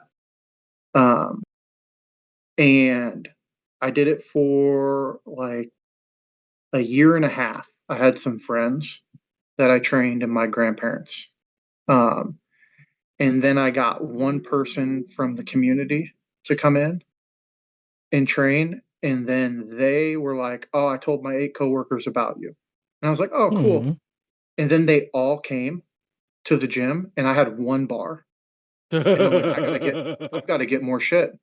Yeah, Um, and then two of them were like, "Hey, I told like 4 or 5 more people." And I'm like, "Oh, okay, yeah, I got to just like get back on and order more stuff." And then that, uh, the gym kind of equaled the income of my job at the hmm, time. And I hated that job so much that I was just like, I'm out. Like nice, today, I've got 2 weeks nice. paid vacation, I'm gone. And since then, I've tripled in size. So it's been a lot of fun. And started roasting coffee in there. I think it supports my love for coffee and then gives me the opportunity to introduce people to coffee at a much cheaper price than what they're buying it at even a local roaster, even though I'm the first person to buy bags of coffee anywhere I'm at from local roasters. So you don't um actually save any money because you're kind of like a, you know, yeah, you like yep, to consume other people's products as much as you like to consume yours. It's almost like right, a labor of love that you're trying to spread your yep, good cheap yep, coffee while spending $50 for some bougie bag. right. And so I don't get super fancy bags. I don't do super fancy labels. I get the best quality coffee that I feel I can sell to people, and roast it to the best of my ability, and introduce people to coffee that was not mass produced in a factory. Nice, So farmers market style is what I've always kind of said. Um, nice. When did you and go from then your? Oh, sorry. Go ahead. Yep. Sorry. go ahead. No, you No, can segue there. I was gonna be like, so when did you go from your grandparents like one barbell gym? Is this the gym you're currently in? Was that like is that location one basically, or have you like No. scaled up as you've grown? Like how many times have you had to move your gym? So I started it in my grandmother's garage. She was client one. You And then charged I your moved. grandmother? No, no, no, no, no. This guy. No, Um, I'm just teasing you. no, I did. Just like everything, I mean, I, I trained a lot of people for free, and I roasted a lot of coffee for free for a long time. Well, that's why you still have to And work your then it, job. and then it started paying. Um, let's see. So I moved it to a one stall little apartment garage, and I had 2 racks, 3 bars, and a bunch of iron plates. And then I moved it from there to I rented a house with a 2 stall garage, and I had 4 racks, like 6 bars, bunch of stall mats, bunch of plates. Um, then I moved it from there to my first commercial space, and then got a noise complaint like 5 months in, and the gal that owned the building was like, "Yeah, you got to move," and I was like, right." So then I refer to it as the prison gym. We were right Mhm. by the state penitentiary, um, and that was a great spot. It was like a big. There were 2 great big rooms there, and I had 6 racks, probably 7, 8 bars, bunch of plates, bunch of bumper plates, and then when all that stuff was going on, the landlord there kind of wanted to circle the wagons and kind of keep all of their stuff to themselves. So they told me to basically kick rocks. Oh, that sucks. And I found the spot that I'm in now. I've been here for 5 years, And it's not too far from where I grew up, where my parents live. So both my parents lift weights. My sister, my two little brothers lift weights. So it's been a lot of It's fun. awesome. We're all How right far of a there, commute from home is it? Like from your house, like door to door? like 10 minutes. There you go. Can't beat That's that. awesome. Yeah. Yep. That's the Yeah, dream it's right not bad at there. all. All Yep, right, so it's not bad at all. you did the coaching. You've been doing the coaching thing for Yep, since 18 and all that, and growing your business, paying the bills with that, do the coffee on the side, and then you had an yep, opportunity fall on your laps in the past year or so. You want to tell that story and yeah. what your new obsession and hustle is? Well, I don't know if it's a new obsession. I don't know if we ever really thought we'd get into the gym equipment sphere. Um, We didn't even know but that there was a gym equipment market until recently. until just 3 months ago with Gym Radar, Yeah, I can't he's like believe it. You know, people have home gyms other than me. I thought I was it's the only wild. I one. can't believe No it. one's talked about this on Um, the internet before. Not one What's a person I've Reddit? heard. Yeah. The Yeah, he just called me. I think I was probably pretty far down his list. He was really adamant on wanting somebody from Nebraska and wanting to keep things in Nebraska. And he just got to us, and my wife and I Um, didn't really have to talk about it very long. for anyone unfamiliar, though, do you want to lead with what the product is first, maybe, and then tell like Uh, just so I don't yep, want people to listen to the whole story and not know what the fuck we're talking about. Yeah. Good I call. got you. Yep, the Husker Power Locks, the barbell collars. Yes, as Yeah, he featured called us. in a lot of Mo's videos, a lot of Jake's videos, more recently Yep, my videos, Soon to Carp's be videos. my video. Yep. Carp's using them. yep, yeah. If Those Joey guys wasn't in have been Canada, he had awesome. him a week ago. Yep. Those all of them guys have been awesome. You know, it was kind of crazy. There was like the first people I met when I built the Instagram page were like five super influential people. So that was kind of cool. No, these are collars that I'd always used, but um, and I'd always purchased them from Paul. Like I would need a pair. Like as the gym grew, I needed a Oh bar. yeah, I you needed would some have been like collars. a I needed a yeah. rack, so I would go to Paul, get a set of collars, You bought and collars for then him go back. like 10 separate times over the course of a decade or Right. something. That's actually a Yeah. pretty cool Yep. story. And he called me and basically gave us a price and just a storage unit full of boxes. And here we are. And so it's been a lot of for somebody who didn't spend a lot of time on the internet and not very technologically savvy, it has been a lot of work, but a lot of fun. Um, So if you don't mind, I'll just kind of to step in if that's okay, Tanner. yep. Yep. Go ahead. So anybody not familiar, I have had a chance to use them because Cam over at the Dam Institute did have a pair, and they're not your average collars. What's really cool about these is they are a twist collar that are insanely strong. They're a little larger than regular collars, and being used to spring lock or even the ones that we got from Massonomics, those are the ones I've always used. I've also got like circle ones. I've had collars before. I've never seen these. And what they are essentially cylinders that you put on and you twist. What's really cool about that is they Yep. fit on any size barbell, right? Whether it's your standard 2 inch or 1 inch. Do they fit on 1 inch? No, they do not. Okay, so Not it's on just a little whether 1 inch it, bar. No. Typically like yeah, 1.8 to like 2.2 probably. yeah. So like your axle Yep. bar or your cambered bar or whatever, Yep. like they fit on all of them. And they are gorgeous. I really like the idea of using them to space out the deadlift bar to kind of Yep. recreate the mammoth bar and things like that. And just for people wondering, they're owned by 22 gyms on Gym Radar. Okay.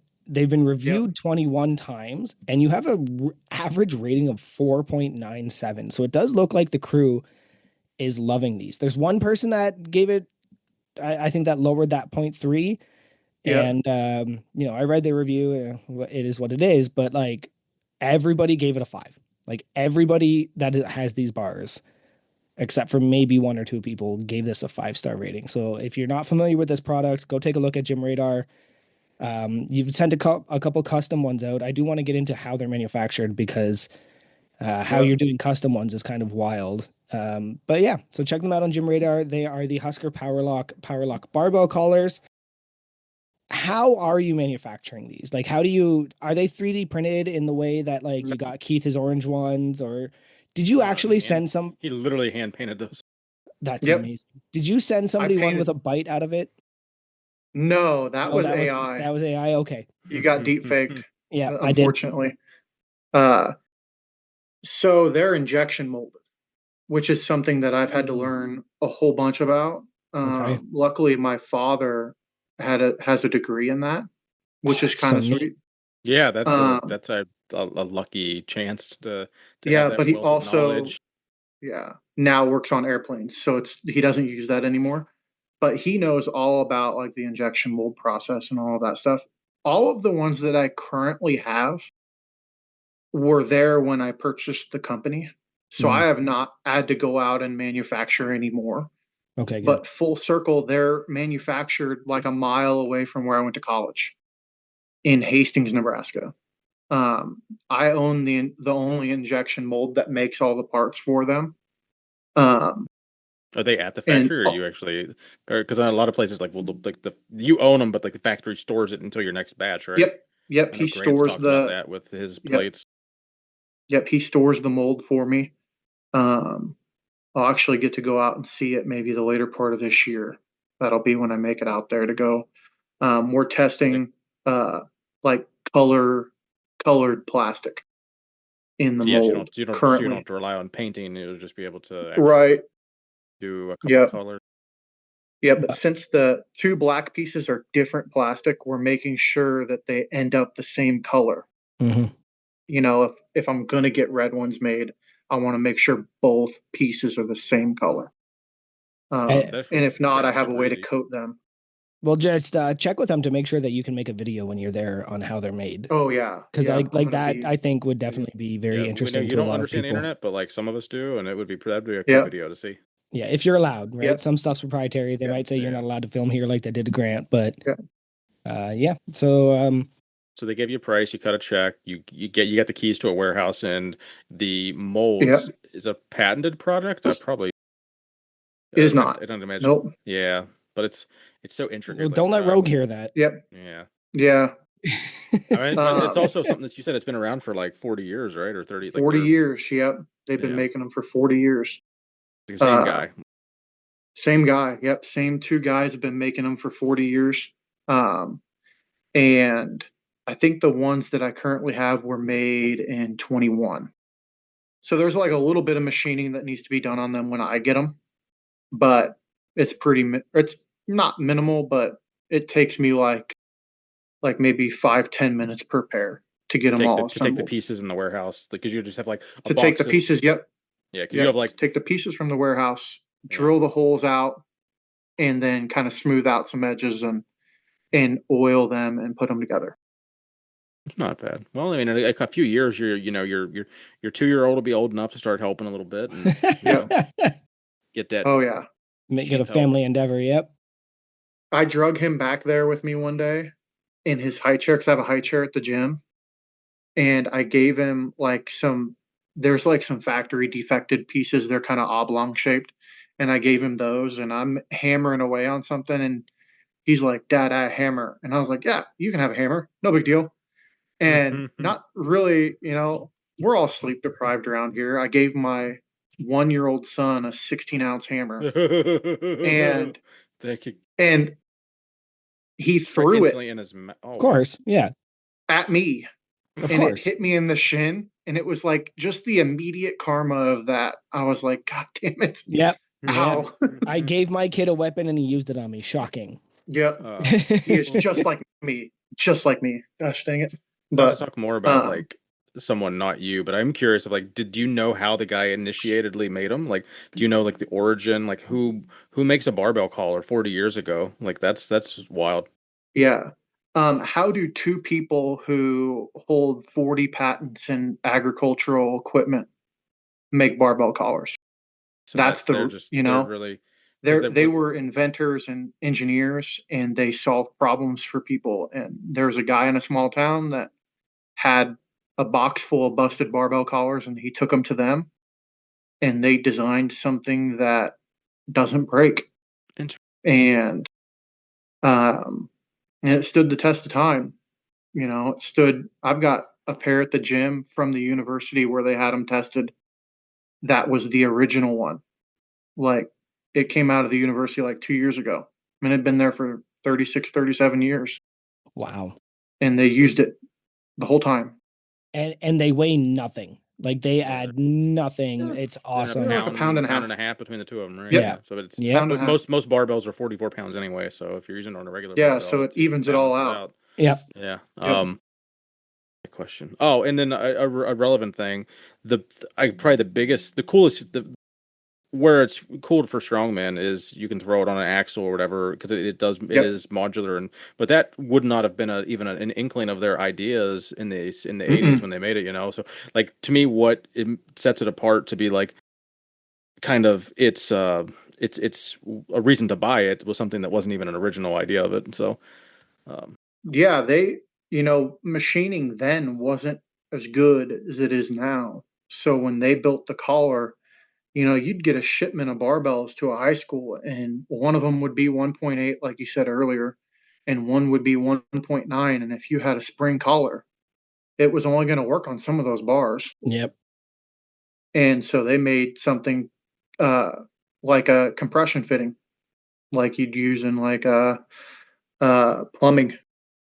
They kind of took it, and I wish I would have brought the prototypes to show you guys, but I'll take some pictures of them when I'm back at the gym, and you'll be really happy they went with the one that they did.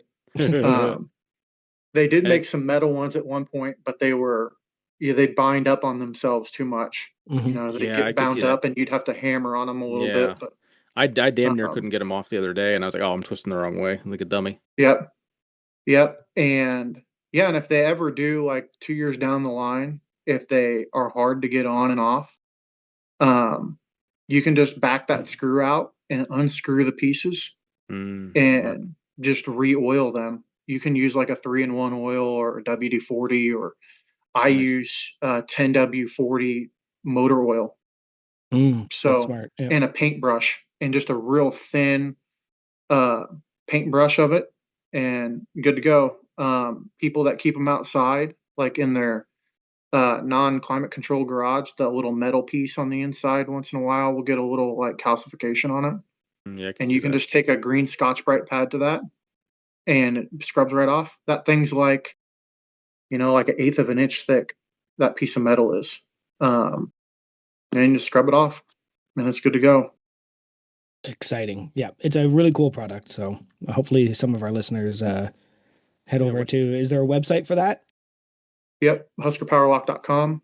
Mm-hmm. If you want painted ones, you just DM me and we'll figure that out. Get a That's color nice of you.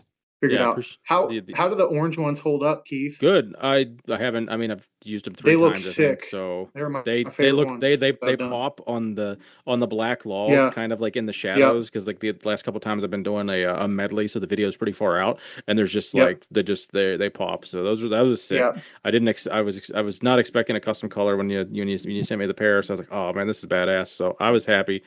They'll probably live in their garage. I think as sick as they look on the log, they're just going to be the dedicated log collars for now. But I Yep. do have axles and barbells out there too, so it's good that it's modular. I can put it on anything. But I'm excited to get more use out of them. I I know the haven't. ones that you sent me were custom, but don't spoil the Yep. surprise. I should actually have Yeah, I'm those not going to. tomorrow or the beginning of next week. I think there's probably only like 2 people that know what yours look like too. So Oh, Ooh. nice. um Sounds fancy. the yeah, the when I first cleaned mine when we bought the company, because I'm like, oh shit, Paul's gonna come here and Oh, the he's pair gonna in look your at these. yeah. Yeah, I never cleaned them. I never did anything to them. And those things lived in 3 different not climate controlled garages and then 2 different commercial spaces. And I'd never had any issues with them for, I mean, 8 years. And I took them all apart and cleaned them up. And I'm like, wow, these things work way better when they're cleaned. But Go figure. I was Yeah. like, there's Then you no should way. do. Do you have stuff on your website of like a FAQ kind of, or maybe even print up? I Yeah. know you have the Gym Radar card. It might not be the. I mean, it's another Yep. thing to do, but like Yep. That'll be on the. a maintenance card. Yeah, Yep. I have that on the Instagram. I have a picture of it. nice. But I want to do a video. But I want Mm, to wait until I get one in bad shape Yeah. Makes So sense. that Yeah, way so you I can can actually show show. somebody Yeah, like how bad they can look and then clean them all up. makes sense. So, and Paul was getting maybe one or two, uh, like cleanings a year where somebody would send them back and he would clean them up. So the next time I get one of those, I'll take a video from start Smart. to finish on how to clean them up. Yeah, Yep. because I That's a And think good on idea. Jake's episode, you had mentioned how many like all time they've sold or something, and it was like a pretty staggering number, if I yeah, recall. nuts amount. Yeah, Yeah. they've sold a ton of them. So And what's your it's crazy goal? how they Are you go trying to ahead. get into the colleges and the high schools and everything? Like, what markets are you chasing right now? Or are you just trying to get your feet under you first before you commit to a 500 unit order or something crazy? Yes, we have about 1,600 pairs at the gym. That's where all of this is, by the way. It's at the gym. Day or so the Um, stock that you bought from the guy. Okay. yep, and all of the manufacturing for me on my end is there. Pairs or Um, units? So 800 pairs or 1,600 six? pairs. So Damn, Wow. 32 will probably be more like that's like a garage bay 4,500 worth of parts. material. It's nuts. He showed me all this stuff, and I'm like, I am gonna have to I'm gonna have to get rid of my couch because Yeah. I have like boxes stacked up. But they sold basically straight to high schools and colleges for 39 years. And I figured the word of mouth was already there. And when he first called me about buying this company, I'm like, man, the people who need equipment that lasts forever aren't people that are publicly funded, Mhm. right? They're people True. that buy things with their money that they earned while they were at work, right? And this is like a true, like, you buy it, you set it, and you forget it. Like, you buy it once, and I'm 33 years old, and I'll be servicing warranties until I'm an old man, unless we sell it before that. But I know I mentioned to Jake that, like, Paul and Lou had this place for 40, or had this company for 40 years, and in order for it to be 80 years old when I'm 77, it has to be 41 years old and 42 years old and 43 years old. So Mhm. I have just, that's kind of the way I've operated the gym too, is just, I don't get caught up with this great big end goal. I'm, the same with my training. I'm just so like incremental in everything that we do that I'm looking at home gym con right now. And then hopefully after home gym con, I have some workable prototypes, and then it just becomes the next thing. How many Mhm. units are you planning on bringing to Home Gym Con? Because if it's less, I don't see a world where, I mean, you should be able to walk away and sell 50 to 100, like maybe. Like, I can't Yeah, imagine you don't sell at least 50 pairs, but like, I don't know, worst case, a couple dozen. Like, I don't, there's going to be a couple thousand people there. If you get a 1% return, that's something. yeah, yeah. I was thinking probably like 140. I know I've had about a dozen people reach out about uh, either custom ones or saving them a pair. Gotcha. I'm gonna do. We're gonna be on the platforms for the strongman Oh, that's dope. competition, Oh, Yeah, you've that's already good. worked out which Kurt Locker. I got. Yep, I got that worked out with Kurt, which is sweet. Um, and then there's a grip strength competition. We're gonna be a prize for that. Um, and then I think I've got 3 or 4 other booths that are gonna display them too. So um, that'll be pretty exciting. I get to meet all the people that I've been talking to on the phone Are you are for the are you still last 6 months. working out what you're bringing as far as your being able to display it at your own booth? I know you had asked me a couple months ago for some advice on that. I didn't really have. I mean, Oof. I shared the best I could, but it's like you kind of gotta. Yeah, What do you have an end? Do you have a plan right now? Or are you still working that out? yeah. I'm thinking I have a custom uh, axle bar getting made by one of the booths near me. And so I want to have that at the booth for sure. And it'll show that it works on axle bar. And then I'm going to do like a loading pin, I think, with some weights on it. And then I'm going to screw the power lock down onto the loading pin and have people pick it up Oh, by the that's power lock, that's smart. kind of like a grip strength deal. That's Mhm. actually really Um, smart. and then maybe a barbell. I think it's kind of assumed that the collar is going to work on a regular Yeah. barbell. Yeah, that's yep. And then like they'll be at other booths too, so people can see them used on all the other implements. One suggestion I think would be an axle is not going to be very heavy, and some dumbass is going to go and like mess with the collar, or if the collar gets if it's on too tight and they try to untwist it, I could see the axle popping out of whatever display you have. So either have some weight on the axle or have Yeah, it secured with like some seats, some clamps, or like yeah. just a bracket, because I can see some dumbass hurting themselves when the 20-pound axle comes flying at them. Oh yeah, this is going to be a 90-pound axle. Oh, okay, then you're good. Woo! Who the hell? Yeah, Oh, is Arm Assassin making that? Belmir. I'm pretty sure Belmir is going to be able to get it made. He's super busy, but we have a mock-up of it. It's going to be 2 inches of solid steel, Oh, knurled. It's going to be badass. it sounds like it. And I'm going to take that shit home and start. And then the next time I talk to you guys, my accessory exercise that you guys badgered me about will be axle deadlifts.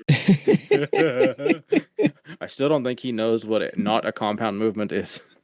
Yeah, but Oh, yeah, and we'll have some hats. I got a hat made, oh, nice. kind of like the Gorgeous. old Peterbilt logo. Yep. And then How do you pronounce that term? One more time. The Peterbilt? Yep, that's what we call it. The other Tanner doesn't say it like that, but he anyway. You know how those guys are. Yeah, they say shit weird. They say so funny. I think we'll have some shirts. We'll have probably some banners. We'll see if they can get done, or some flags. Have a do you have like a something to display what your Instagram is? I think some kind of imaging, like even if it's just a little Okay. $20 thing off Amazon, where it's like a Yeah. little display that just has. I mean, I think everyone does QR codes, but you don't even have to. Yeah. I mean, it doesn't even have to be a QR code. Just only because like your Instagram and your website is slightly different names, because like the way it's worded, Yeah. it's worded the opposite. So like not the easiest, I think, for like to help with your brand recognition and stuff. Like Yeah. having something they can just like look at and see, because then they find you on social media, because at the end of the day, social media has to drive sales, so you want to get your social Yep. media following up as best you can. But I think it'll be Yep. cool. I We're gonna have have a blast. the QR code on business cards. Yeah, that helps for So sure. I got Yeah. a couple thousand of those, and then we'll have all kinds of stickers. I've got some custom ones for Home Gym Con too. So Nice. it'll be a lot of fun. Love it. I love it. I know this episode was supposed to be about you, but I figured, we're riffing about your company, so it's what your passion is right now. So we didn't want to not spotlight that. We can get into some other stuff, but is there anything else before we move on that you want people to know about the collars, or the future, or the past, or the current that they think valid information they need to know? No, I think we covered most of it, and if Yeah. not, I mean, any questions you have about them, you just shoot me a message, or if you have any ideas on how to display them, just shoot me a message. I'm pretty responsive with all the stuff I have going on. Joey said they're big. The collars are big, but the only part that needs to be on the bar is like the first couple of inches. Mm-hmm.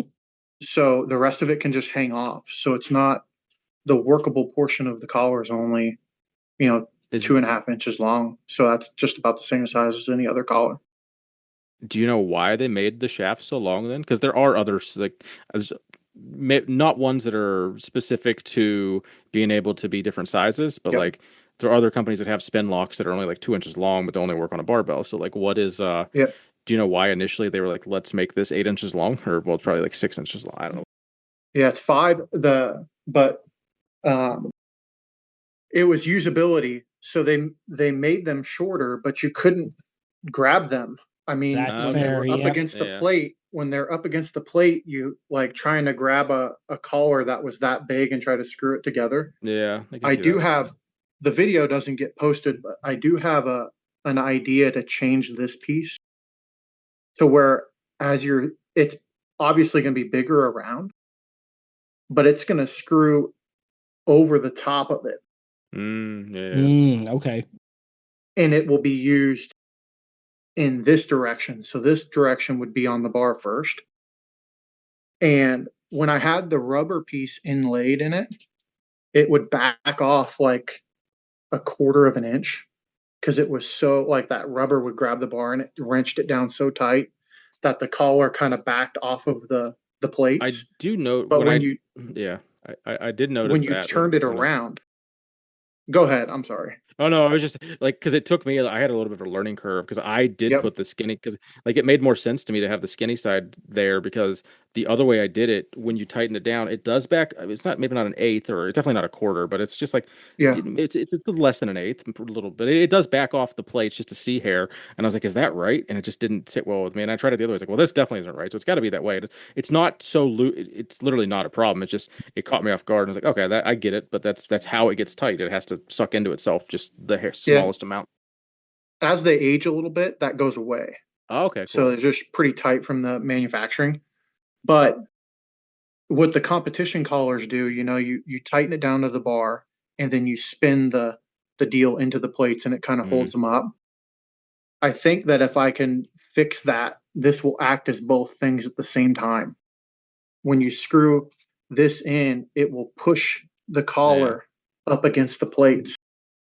Well, Mm. that's a problem for future Tanner. So Yep. you got 1,500 units we got to sell as is. So Yeah. we might just edit out. Yep. There's no future innovation until we get these Innovation. 1,500 units sold for you, and then we can start talking about other stuff. So Yep. Nate, just go ahead and edit all that out, and everything works good on them as is. And there just might be some improvements in some additions in the future, but for now, the product And works great arts and as crafts is. only or painting only. Yeah. I think we're gonna have to rapid fire some segments, some topics. Yeah, I can't believe what You're time it big, you're is. That's strong. crazy. What's that? Sorry, I, how I late just it is? yeah, we've been going this long and it feels Well, like we we just literally talked about started. coffee for 20 minutes, I think, Hell but it yeah. was all fun. And we talked about his company for half hour. Like I'm cool with it all though. So played football in college, big strong guy. I actually saw are you 6'5"? Were you actually 6'5", 280, or was that slightly inflated So roll stats? Are roster you like bump. 6'2" and a half? Like I think I'm like almost 6'4". So I'm okay, like yeah. 6'3" and a quarter. Gotcha. So definitely not 6'5", but that works. No. It worked good Um, on film because like the guy I played next to was like 5'10". So I just looked like a giant that's on a film. short So that's a short guard yeah. for college. But Yeah, he was. what Yeah. level? Because I was like, the college you said you went to. What division class level is that? NAIA. So it's I don't even know what that stands for, but it's like Uh, Division 2. okay, I know. Yeah. So like, not Division 1 football has changed so much in the last 20 years. Like it Oh used to be my like goodness. D1, D2, D3, and then they've recalled everything. So now I'm like, Yeah. what fucking level is this? I'm so confused. Like you went to college, but like what? All right, so you played football at a pretty high level. You've been coaching for several years. Got the coffee. All right, just keep scrolling down until I can get into something else here.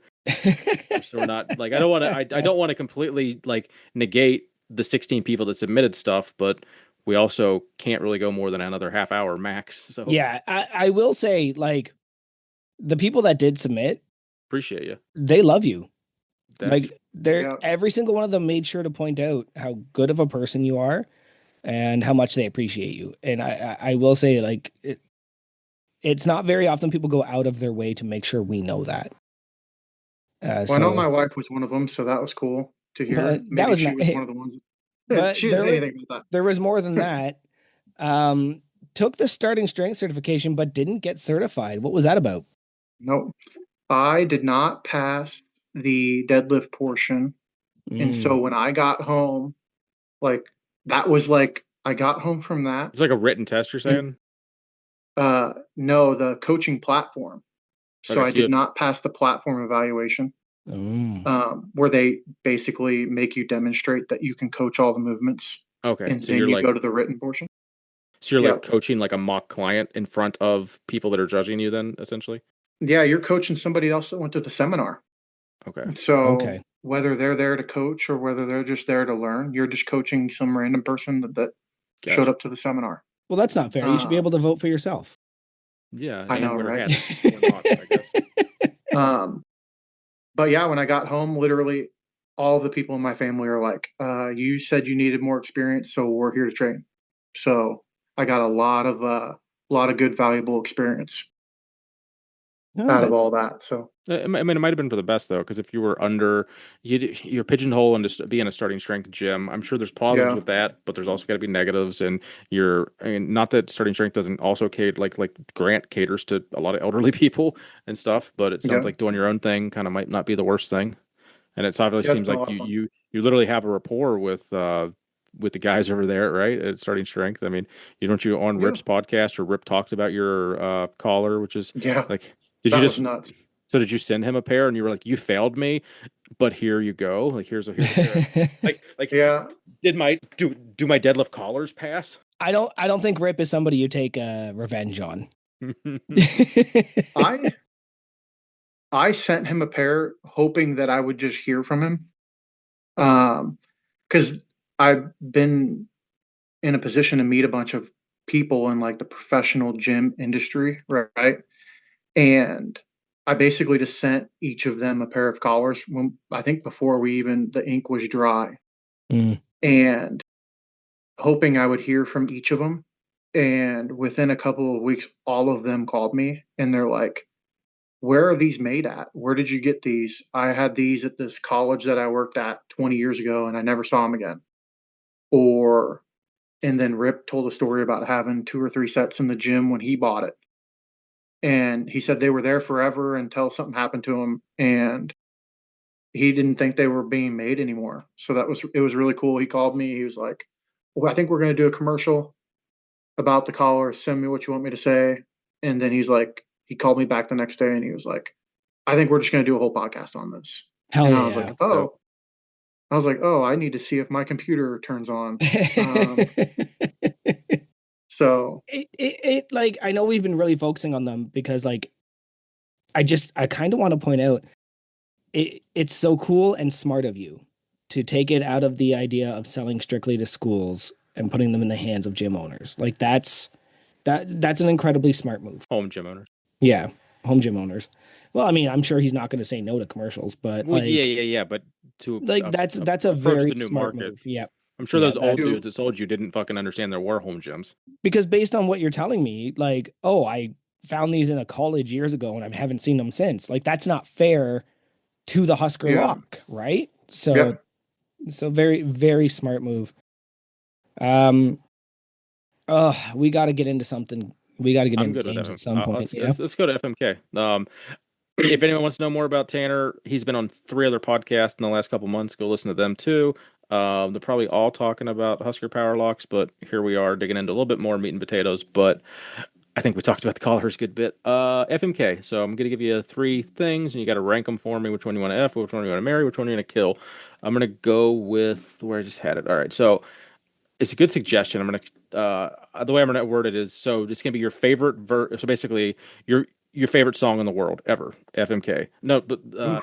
your favorite food in the world. FM. I'm butchering What? how I'm explaining. Shut up.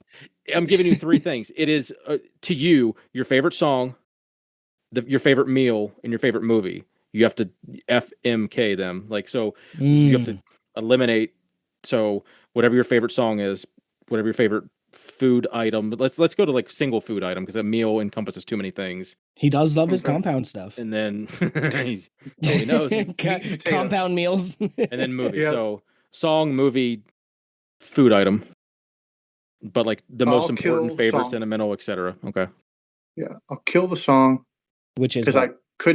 I couldn't tell you my Okay. Well, favorite song off that's the top fair. of my head. Mm. That's good. So because I kind of like a wide variety of music anyway. Um, I'm gonna go ahead and marry my favorite food. That could be just about anything, but I think like a Well, nice medium rare ribeye steak is a good Mhm. marry. there you go. And then I will go ahead and the I other will need one a favorite was movie. favorite movie. Yeah. Yeah, Well, because I no. don't want. I will need a I mean, term for. I really need an actual title for that movie. Song we'll let you get away Ocean's with, but 11. okay. Mm. The Uh, original or the remake with George Clooney? I'm gonna George assume George Clooney, Clooney. Mm. who I'm in the backlog of you and you. You said George Clooney ruined the Batman movie, and I disagree with that. Okay, I George like. Clooney said that. Yeah, but George Clooney doesn't know what he's talking about either. So I thought I thought that the villains in that Batman movie were the best villains. Schwarzenegger as Mr. Was he the? Freeze. Bring Mr. Freeze back. Why can't we bring Mr. Freeze back? Well, Yeah. so I'm gonna nerd out. I don't want to. I'm just gonna say Well, keep it short. you kind of you think Arnold Schwarzenegger's Mr. Freeze is better than Danny DeVito's Penguin? He's a happier, more go-lucky guy. Danny DeVito's fucking Penguin was terrifying. Yeah. I just want Mr. Whereas Freeze Mr. again. Freeze was just like, That's all Oh, I yeah. want. root for the villain. Have you Like played the Arkham series at all? Not a big video game person Okay. in I all could of my I could have 20 pegged him as minutes of not free playing time. video Yeah, I could have games. pegged that too. So what they've done with Mr. Freeze, and they did it in the Gotham series, is he's now kind of a tragic villain. And Okay. yeah, Right, so because that movie he's is less fucking white dying. Yeah, he's less scary Spoiler. and more I was doing it all to save my wife. Yeah. And yeah, you're right. Like Mr. Freeze, I think has the capability of a very in-depth villain. But Yeah, I think that has a I think there was a has a Mr. Freeze good in the opportunity Gotham to, like- series, wasn't there? I can't remember. They brought a decent amount of all the comic book and yeah, I other did movie mention stuff. that, and like that was a 2-part episode. And if you didn't cry watching that episode, then it's like, Yeah, I can't what's remember. wrong It's with been you? like it's been 10 years since I watched Gotham, so I just kind Yeah, and even in the Arkham series, where she actually ends up waking up because somebody kidnaps her, and they break the machine, so she ends up waking up and essentially begs him to let her die. And the final scene is just like Batman walking away while they stand there watching all of the destruction that Mr. Freeze did to save her, and her essentially saying like, you did it for you, not me. I didn't want this. You need to just let me go. So incredible. Yeah. I think most of our wives would say that too, though. Like, I don't think it's like it's. Yeah. I don't think many people would want their husbands to become fucking megalomaniacs. For Yeah. the chance And of her waking up. destroy an entire city Yeah, in my I know name. mine wouldn't. Yeah. Morgan would be fucking She'd be livid. so fucking mad. she wouldn't let me. She wouldn't let herself die. She'd kill me. And all right, so that was a good FMK. I like that. Okay. My turn.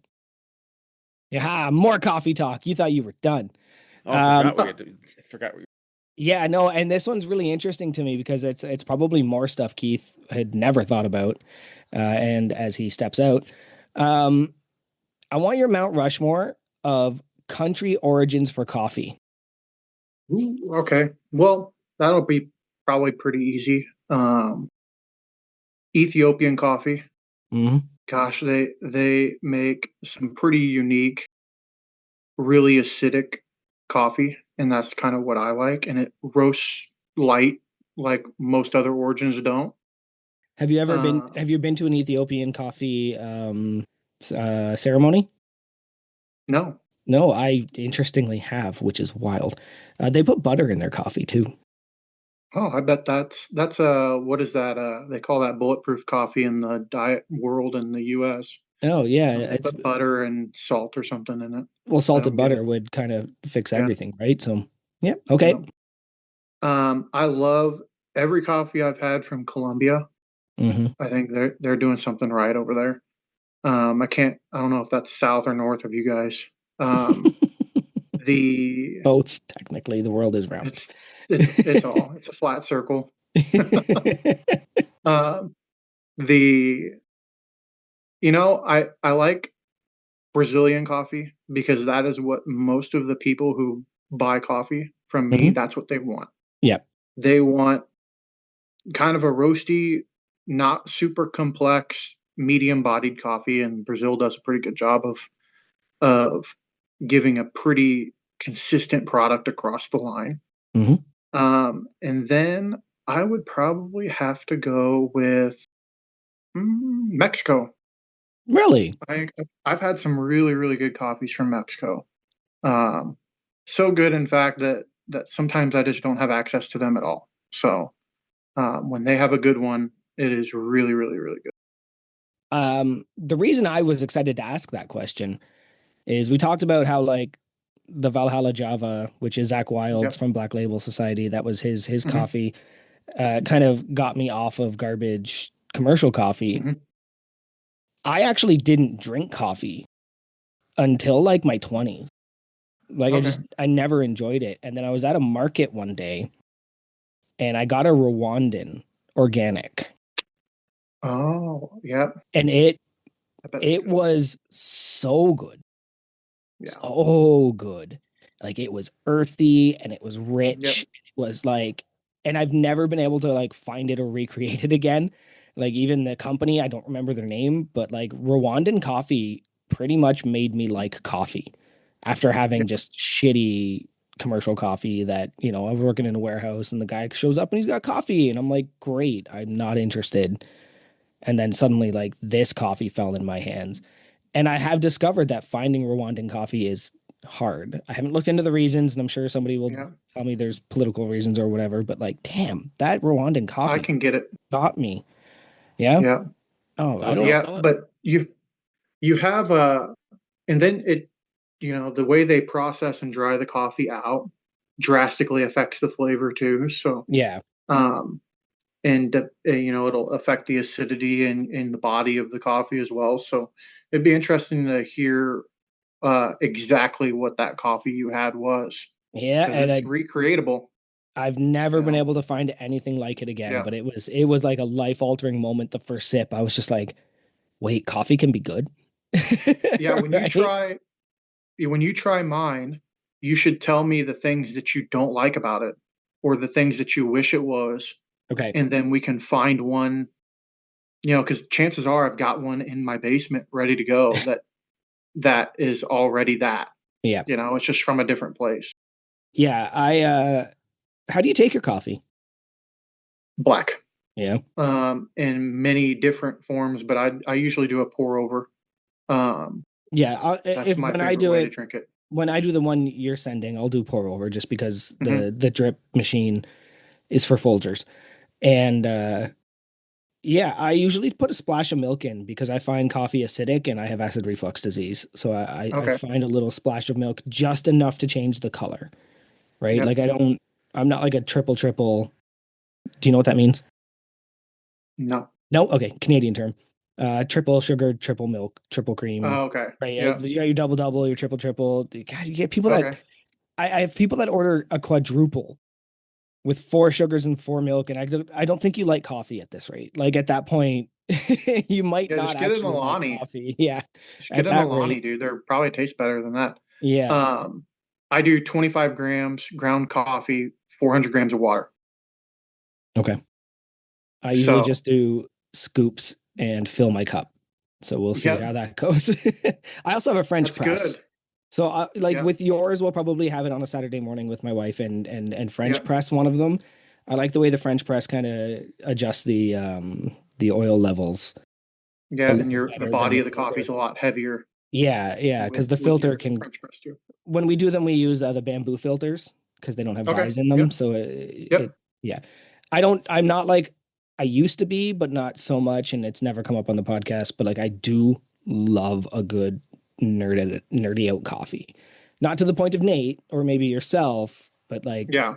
I did have, oh, what do you call those with not a decanter. Ugh, I had one for years and then I broke it where it's Like like one a of those pour. siphons. No, it's like a pour over, but it's all one piece. Ah, well, we'll figure it out. Chemex. Yep, that's the one. Yep. I had one of Those those are for great too. years. Yeah, I ended Those up are breaking great. it. Didn't want They're to too fix it. big though. I have a Yes. plastic V60. It's perfect. Yeah, and Doesn't break. I ended up breaking it and not replacing it. And that's when Yeah. I got the pour over, just put the filter on top of Yep. the cup and yep. Yep. It's perfect. All And you right. have like infinite variety. You can nerd out about it a bunch, but Yeah. you can change how much water you pour, how fast you pour it, How all of hot it those things, and is. it changes. Yep, it changes everything. Yep. Changes the entire composition. Yep. So Well, I'm excited. All I am right. too. I think you passed Mount Rushmore, past FMK. Sweet. What's next? I barely look at the notes anymore. I'm highlighting what you got to do. Geez, are you ever? It's like a flashing light. Oh, because you're probably in black, dark, or not dark mode. Or, Literally always in dark mode. Everything I don't else even is know how to. I bright don't mode. even know how to put mine in that. Okay. Couple of affiliates. We've got Barbell Rescue. I've got one of those. Love it. Might need a second one soon. Got a Home Gym Con. Code Unpaid works there as well. And of course, my favorite is, well, not compared to the rest, but the one I like talking about the most would be Gym Radar. There is no code there because it's a free site to use. Make sure you add your gym and have some fun. I mean, code unpaid is the friend you made along the way, but also getting code unpaid in your thing. That's an That's, actual yep. that's You a get code valid unpaid thing. on your gym. Means you have You might been have to start here. putting in some work and finding the people, because I have that list that has about probably 90% of the people that's been, like, if you go to my page and I have like a you and you guest list, you could actually go through. I mean, it might take you some time, but unpaid, Yeah. unpaid, unpaid, and go through, like, because I have like 60 people in there. Ain't nobody got time for that. Yeah, and following up to that, I still need to get back on to the fireside and keep editing the episode titles to add names. I was good about it. I did like 10 a night for like a couple weeks, and then I haven't touched it in like If three I months. could give points for being on unpaid and underrated, I might take a day to go and do some of the past Yeah, guests. But since it's just me commenting, I'm just gonna go with it from now on. that's fair. All right. Big Tanner, are you familiar with unpaid or underrated? Is that a game that you've Yep. heard before? Do you want to explain to anybody what the deal with that one is? Nobody wants to be unpaid and underrated is really good. Perfect. Summed it up perfectly. All right. Perfect. Yep. Unpaid or underrated. Let's go with so many good ones. I had There's a one. lot of good ones. Why don't you? What do you think about chili with beans? That was submitted like 3 times. You have some strong Man, opinions. I can three only out of feel it. 16. A Yeah, couple. the chili should definitely not have been. Um, so that is very much unpaid. Chili con carne. So you're like a chili. So like I agree if it's chili for my hot dog, 100%. But that's a different chili. That's completely different. Like a winter Yeah, chili, like a nice hearty, yeah, beefy, filling chili. I mean, if you take the beans out, it's just fucking ground beef and like tomato sauce. I yeah. don't. It's the best part. Yeah, Yeah, but like chili was originally just meat, and then they added beans to it later on. So, But how do you get your chili, fiber? You got to have the you fiber to get offset the fat. you don't need fiber. I mean, chili is not a fiber-rich meal. You're not eating chili on your cut. All right, you just get your fiber from something else. all right, unpaid or underrated machines in the gym. Um, Depending on the machine. Okay. Okay. So having more than two machines in a gym. Well, that's unpaid too, in my opinion. I think uh I figured there was I think if you're just on machines, it's unpaid. I think if yeah. you're training for strength and you have some machines, then underrated. But um since I can't ride the line, I'm gonna say unpaid, final answer, locked it Okay. in. Feel that. I'm gonna go with one that's not on there because I'm just curious. I'm like picking your brain about your training philosophy or coaching philosophy. I want to see how this stacks up there because, in my mind, if you're not going to do machines for variety, you have to do this for variety, or you're just beating the shit out of your elbows all day long. So, unpaid or underrated, specialty barbells. So, I'm talking SSBs, Cadillac bar, Duffalo bar, all those variations. I'm not, I don't really, deadlift bar, take it or leave. Well, a trap bar, yes, but I'm not including just like a Texas deadlift bar, like Yeah. all your known specialty bars that your power locks fit on. So I didn't realize all these things existed when I first built my gym. They I were was all on the building a internet then gym to too. powerlift. I know Fair. powerlift, and I Yeah, just didn't I get it. realize that all of this stuff was a thing. The safety squat bar was something that somebody needed if their shoulder was hurt Yeah. or their elbow was hurt. But um, I don't have a whole lot of elbow problems. I don't train a bunch of people with a whole lot of elbow problems. So Which is um, impressive for your clientele's age. yeah, I mean, yeah, I agree. I've got a couple with shoulders that will do close grip bench or an incline bench press with, but for the most part, I mean, So your whole gym, I you don't have a Mars bar, you don't have a Duffalo bar, you don't I have have a a Draper Cadillac bar. bar, That's one of which the is like an really attachment for like an Olympic bar that makes it into a safety squat bar. But gotcha. I Yeah, yeah, yeah, got yeah, that yeah. because I've seen that. I've seen that. yeah, because I didn't they didn't make a 15-pound safety squat bar, and that's what I needed. I Oh needed yeah, something smaller because I had a 90-year-old woman who yeah. You couldn't put needed her to. hands on a bar. Yeah, And so I found that thing and I was able to kind of incrementally load that gotcha. movement for her in a manner that was safer. Um, I'd say they're underrated because looking at all the benefits from them, even from watching everybody else train with them, uh, I think that I should underrated for me because I think I should have a lot more specialty bars in the gym. So It's definitely a financial investment, but it's also yeah, tricky too because you want to program like the same five people to do the same things in the class, which is kind of easy and convenient. So then you start implementing these bars, and you only have one of each, and then someone's like, well, Sally has this bar and Susie wants that bar, and it's like if all you have is power bars, I get that makes it more streamlined, but yeah, you have that's what you don't have people that get hurt. Like that's fuck. I don't believe that. Like that's wild. Like you don't yeah. have a dude I've that like got hurt his elbow yeah, and has to like front has to I've uh, got I've got tennis elbow, yeah, right? like So using the safety I squat bar is kind of yep, dope but sometimes. I but aren't alternate. you yeah. and are you I get tennis coaching? elbow once in a while.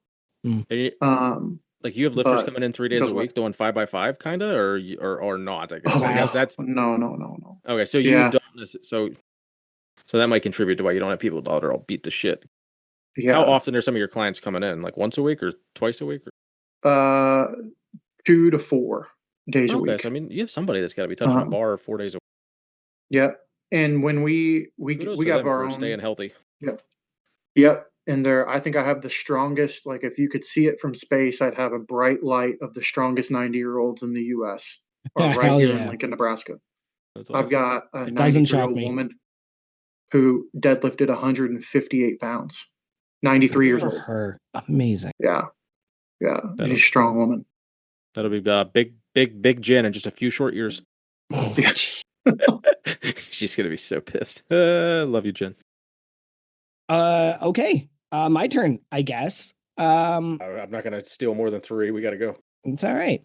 Unpaid or underrated Oreo mint balls. Ooh. Have you ever had one?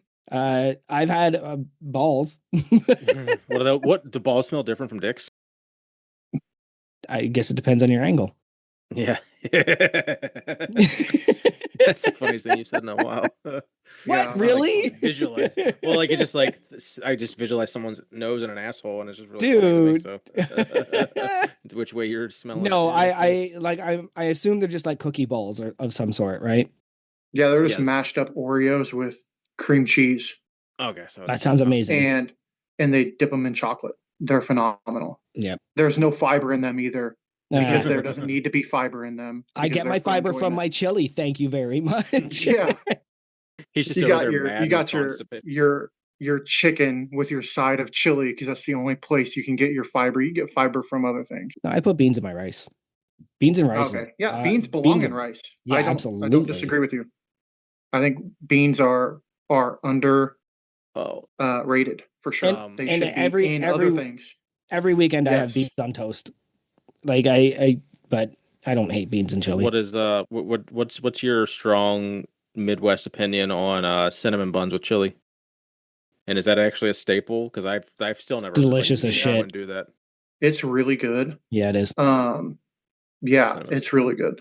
Um, they just like any sweet bread, like cornbread with chili is really good. Now that I grew up eating that. But Yeah. yeah, a cinnamon roll with some chili is good. It does sound good. Okay, did we get an unpaid or underrated there? The unpaid underrated, you Of the said mint balls. mint balls. Those are incredibly underrated. Thank you. Yeah, Um, I wasn't sure we got the okay, unpaid or underrated. I got like two more. Flavored coffee. um, if you're buying coffee from the grocery store, I still think it's unpaid. Yeah. I don't think flavored coffee is that great. If you want flavor in your coffee, just do it with syrups in your kitchen. You Um, know, Bones Coffee but used to make a pretty good flavored coffee until the shipping got ridiculous. yeah, Yeah. I know some places do a lot better of a job, but Yeah. I think most of the time flavored coffee just smells like the flavor and doesn't really taste like it. That's actually fair. But like Go ahead. Well, I'm thinking like you just mean like as it's brewing, but like isn't like half of taste like smell because it's all Yes. going down the same like Yeah. hole. Like it's Yep. Yeah, like they had a red velvet coffee that I was addicted to. that would Right. suck though if something smelled good but tasted like shit. Like that would be annoying as fuck. But if somebody's serving Folgers, I'm hoping it's hazelnut or something Fair, yeah. because I'm hoping there's something to cover up the rest of the flavor of the other coffee. Do you have any nostalgic memories of like coffee commercials as a kid? Because like I still remember that like the Folgers Christmas commercial where like the son sneaks in from home and starts brewing the cup of coffee and stuff. And this is like probably early '90s. I don't even know if any. I do remember Chris Farley freaking out. Right. Remember like when Folgers did that, like they went to a high-end restaurant and they would serve the coffee and then they would go and interview the guy and be like, what if we told you it was Folgers? And the guy would be like, wow, Folgers is so good. And then Chris Farley did one on Saturday Night Live, and the guy walks up and is like, what if we told you this was Folgers? And he's like, you son of a bitch. And he like flips the table and starts That's freaking funny. out. I remember that. I remember Yeah. that clip, not necessarily like the Folger part, but I just remember seeing him flip a table on Saturday Night Live. Okay. Unpaid or underrated climbing mountains? Oh my gosh. Yeah, it's unpaid. Mountains are cool. But you should not. You should, unless you're ready to climb them, do not go. What an original name for a mountain. The mountain that you Mount climbed. Massive. Yeah. Yeah, Mount Massive. Somebody looked at that and was like, nailed it. Yeah, I think it's a 14er in Colorado. Yep. And we like pitched a tent at the base of this mountain like 9 hours before we were going to climb up it. We had just got to Colorado. And it was a mess. Man, I carried so many bottles of water with me up that mountain. And you're not sweating at all. Well, you are, but it's like all evaporating. Yep. And my legs are good because all I do is compounds, right? So my legs are nice and strong. And I'm trudging up the mountain just wheezing, because I can't breathe. The air is so thin. Cornfields, Yeah, I think I died in Denver. And my legs were fine. We got to the top, came back down. And then the people I was staying with, they're like, oh, we should order food. And they ordered vegetarian pizza. And I'm like, I can't stay here. I have to go somewhere else. Like, this is all fiber and I need other things. I need all of the other things. I don't need this part. I need all of the other They stuff. took you to a vegan restaurant after climbing a mountain. Yeah. Yeah, I'm sure that was not pleasant. Like, this is prisoner of war stuff, like that's and vegan restaurant chili is just beans. So yeah, that's not even fair. Yeah. Yeah. So I guess in that sense, maybe there should be beans in chili. If you're at a vegan restaurant, then you got to get some protein, right? I love a good callback. Okay. And my last one, unpaid or underrated, fad diets. No, they're unpaid. Just they find something that works and stick to it. And then if you are struggling really hard with sticking to it, then there are plenty of other things you can do. Then it's not for you. Yep. And there's a lot of people, that aren't ChatGPT that are experts in that stuff that really are in it to help people. So, all those people will help you. Yeah. Okay. Unpaid. Well, I agree. You passed unpaid and underrated, so we can air this episode. Oof. Sweet. I'm glad. Well, this is where we give you the opportunity. If there's anything you wanted to share, I know you were so eager that I knew you had some because you texted me a few days ago. I was like, "Do I send you the the questions beforehand?" And I was like, "Nope, surprise us. Do it live." I didn't know. We might get better answers if we can screen them, but like it is funny. But it is funny to kind of get flustered, and then it's like when you listen back, it's like, "Oh, that's really not my answer. That's just what I said in the moment." But that's, like now that I thought about it with like an analytical, logical mind, like that's not what I think. Okay, so I've got 4 if we have time for 4. I've got an FMK for Joey. Okay. Tool, the band, of course, deadlifts, and IPAs. Oh, we're gonna kill IPAs immediately. Like if I never had to have another grapefruit fart beer again, that would be fine.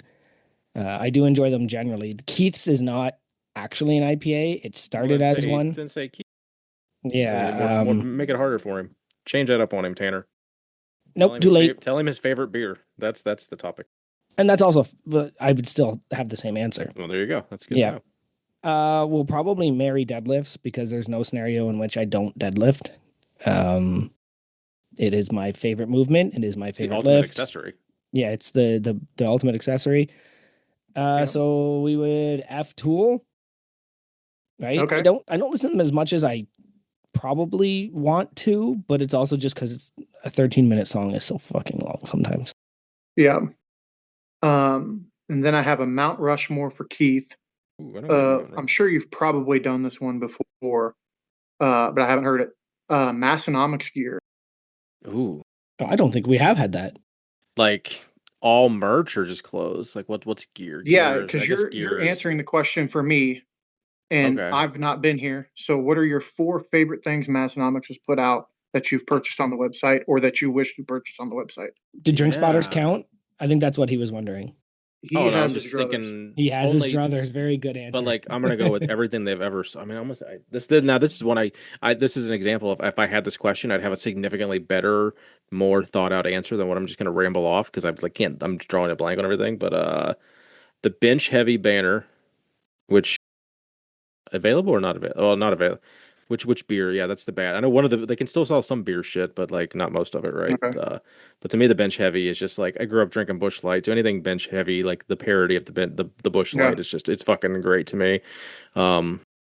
All banners can be bought through back channels via Tanner if need be. If you need to buy stuff for your gym, you just he can get stuff made for you no matter what it is. Essentially, just like don't link, hey, look what I bought at massonomics.com when it really wasn't. You know what I mean? Lift shorts, both. I'm gonna have to. Both generations of lift shorts. I think that might have to be like 2 and 3 because like the old ones, the comfort or the champion, the champion shorts, like those are my like around the house. Like I think I have them in XL, so they're like not super tight. And then all my large ones for the gym are just a little snugger, so like the quads pop and whatnot. You gotta be a little happier with that. But I don't know if like to me they're 2 different things, but they're probably the 2 things I wear the most. So if I could go by like I literally like I wear those shorts 90% of the time if I'm wearing like not cargo pants or shorts, Jen. Yeah. So that might honestly take up 2 spots, and then the 4th, I'm trying to envision in my head what I have like, the lift sticker that's on my log. I have one on my car that's been there for like at least 5 years. The decal. Yeah. The decal.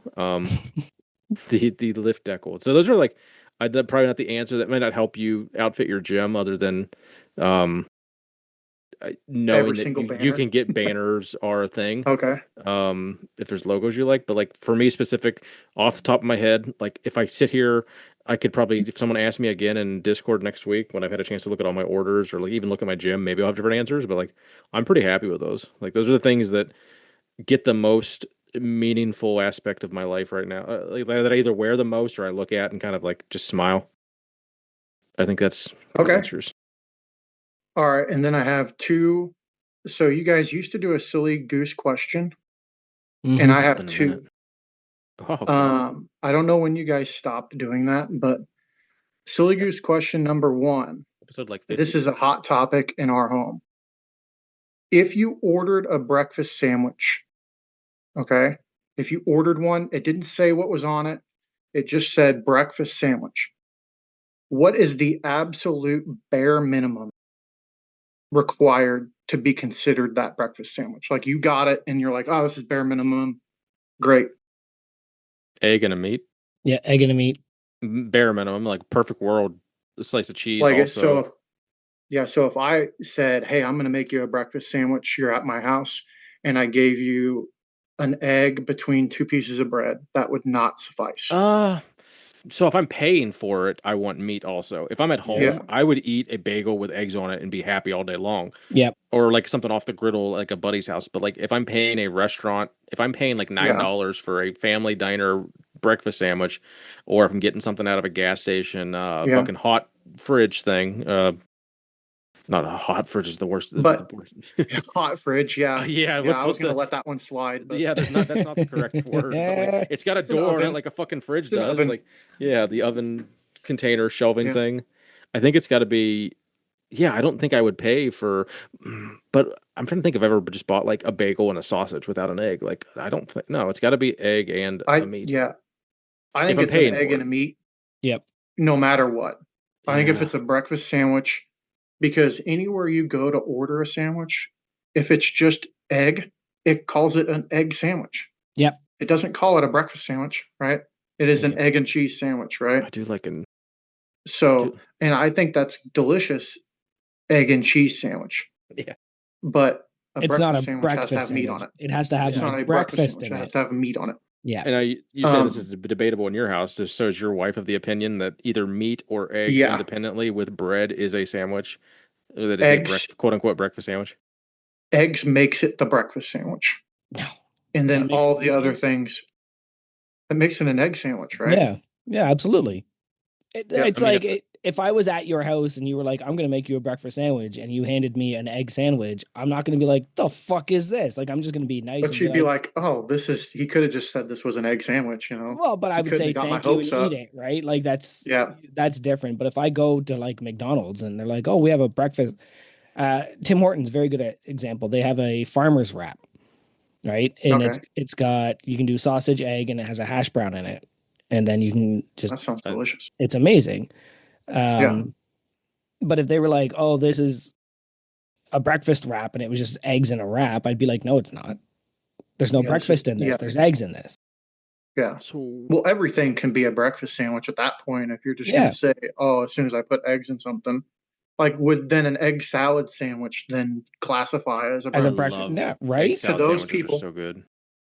I mean, it still would eat at breakfast, but is it considered a breakfast sandwich just because of the eggs? No, No, it needs to have Does your wife's another item on it. opinions change if she's out of the house? Like if she's at Tim Hortons or Dunkin's, does she have a sandwich that she orders and what's on that? No, well, her favorite breakfast sandwich is a sausage, egg, and cheese. So Yeah, that's yeah, pretty that's I'm good. mine. like, how can you hold this opinion with Just the eggs so only? at the home thing. So she's just like making you breakfast one day. Like I'm now I'm Yeah, ready to eat that's that. how it happened. She's like, So I'm making she's at breakfast home and she sandwiches, and yeah, she and And she's it made me was an making just egg eggs. sandwich, and I was like, "There's bacon in the fridge. What are we But doing?" You know? so that would be better than the alternative. Well, I does mean, it change would that be better than when the you eat it? alternative? Does it change when you eat it? Well, Is any sandwich in the morning a breakfast sandwich?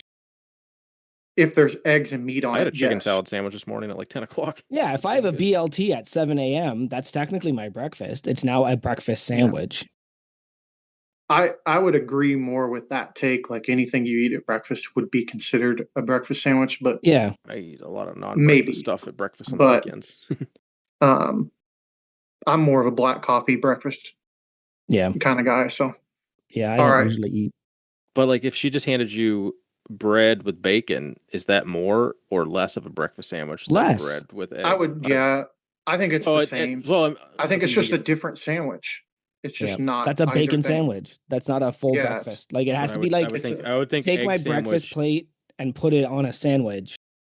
Like it's a Also, if fiberless the BLT. type. yeah, if What somebody type of hand eggs are we talking too? I think because I think scrambled eggs, or and is there cheese in the egg? It's just straight up eggs. Because I think if you go egg cheese, Eggs. like if you go scrambled eggs with cheese on toast, that's a lot closer to like a traditional than like a fried egg that you would want to almost put like Miracle Whip on or something. Like I wouldn't want to put Miracle Whip on a breakfast sandwich because I want so much fat coming from the meat that it's Yeah. saturated enough. We just Yeah, talked I think for it, 10 it minutes. has to be eggs. Yes. I hope your wife listens to at least this segment. Yeah, I hope she skips the whole you guys talking about what dicks smell like. I hope my whole family skips that oh part. jeez. But Sorry. I would say we'd have Nate edit it's it just a out, but I think joke. we talked about it No, four you times. can't do it. Okay. If it was just one This, location, we might have been able to, but it was this spread one throughout. is kind of fun. Silly goose question number 2. You get to pick any children's movie. Okay, it has to be a PG rated movie, Mhm. and you get to ruin that PG rating by putting an F bomb in it, but just one. What movie are you picking, and where are you putting the F bomb at? I don't think I'm gonna have it. I don't know any. Okay, so this is mine. I say that especially if it's in the movie theater, like it has to either be like in the first sentence of the movie, right? So then the parent is like, oh shit, right? There's an F bomb in this Toy Story movie, or in the last sentence of the movie, so that the kids say it the entire way home. Because it's You the know, last thing. Yeah. the like you watch the world burn. Okay, so not in the title, but in the movie. Yeah, it's in the movie. Moana. Okay, where are you putting it?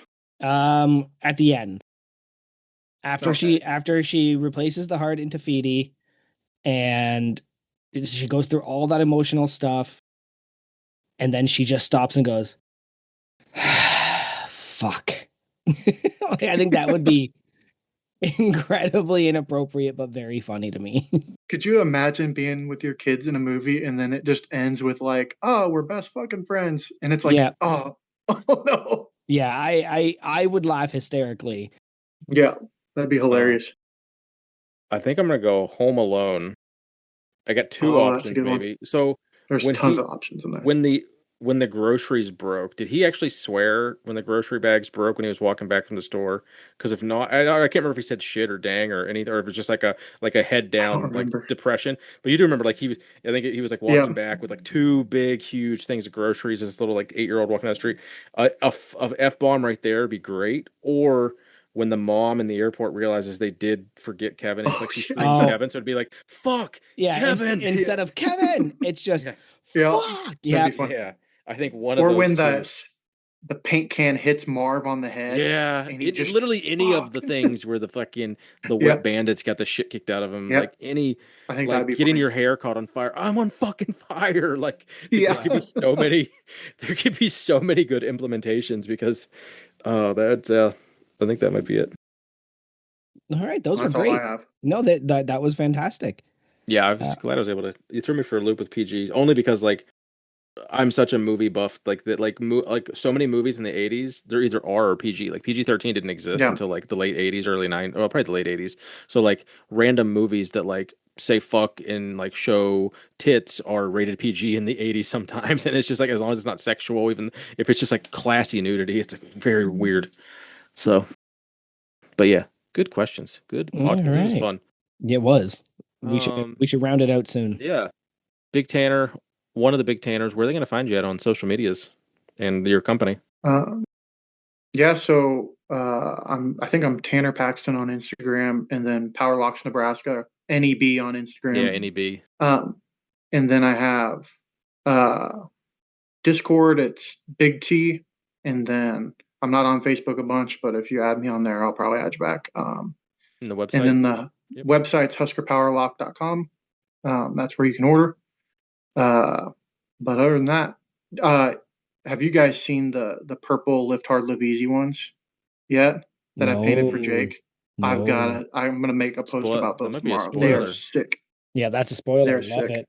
That's all right. I have really been enjoying seeing like all these other influencers and like people that have known you longer, with just their run of the mill black power locks, and I'm over here with my nice sick orange ones, and it seems like Yep. Joey's gonna get some sick ones here in a couple weeks when they Yep. finally clear the border. So that's pretty cool. We appreciate those, that this the extra mile putting in the work, if you will, for your friends over here at Unpaid and Underrated.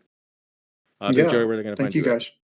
Find me at Joey_Molesco on the Instagram. That's MLECZKO, and that's about it. Oh, and on Discord, and of course on Jim Radar at the Dilf Dungeon. Yeah. We get the Instagram Unpaid Underrated Podcast website, unpaidinternpodcast.com.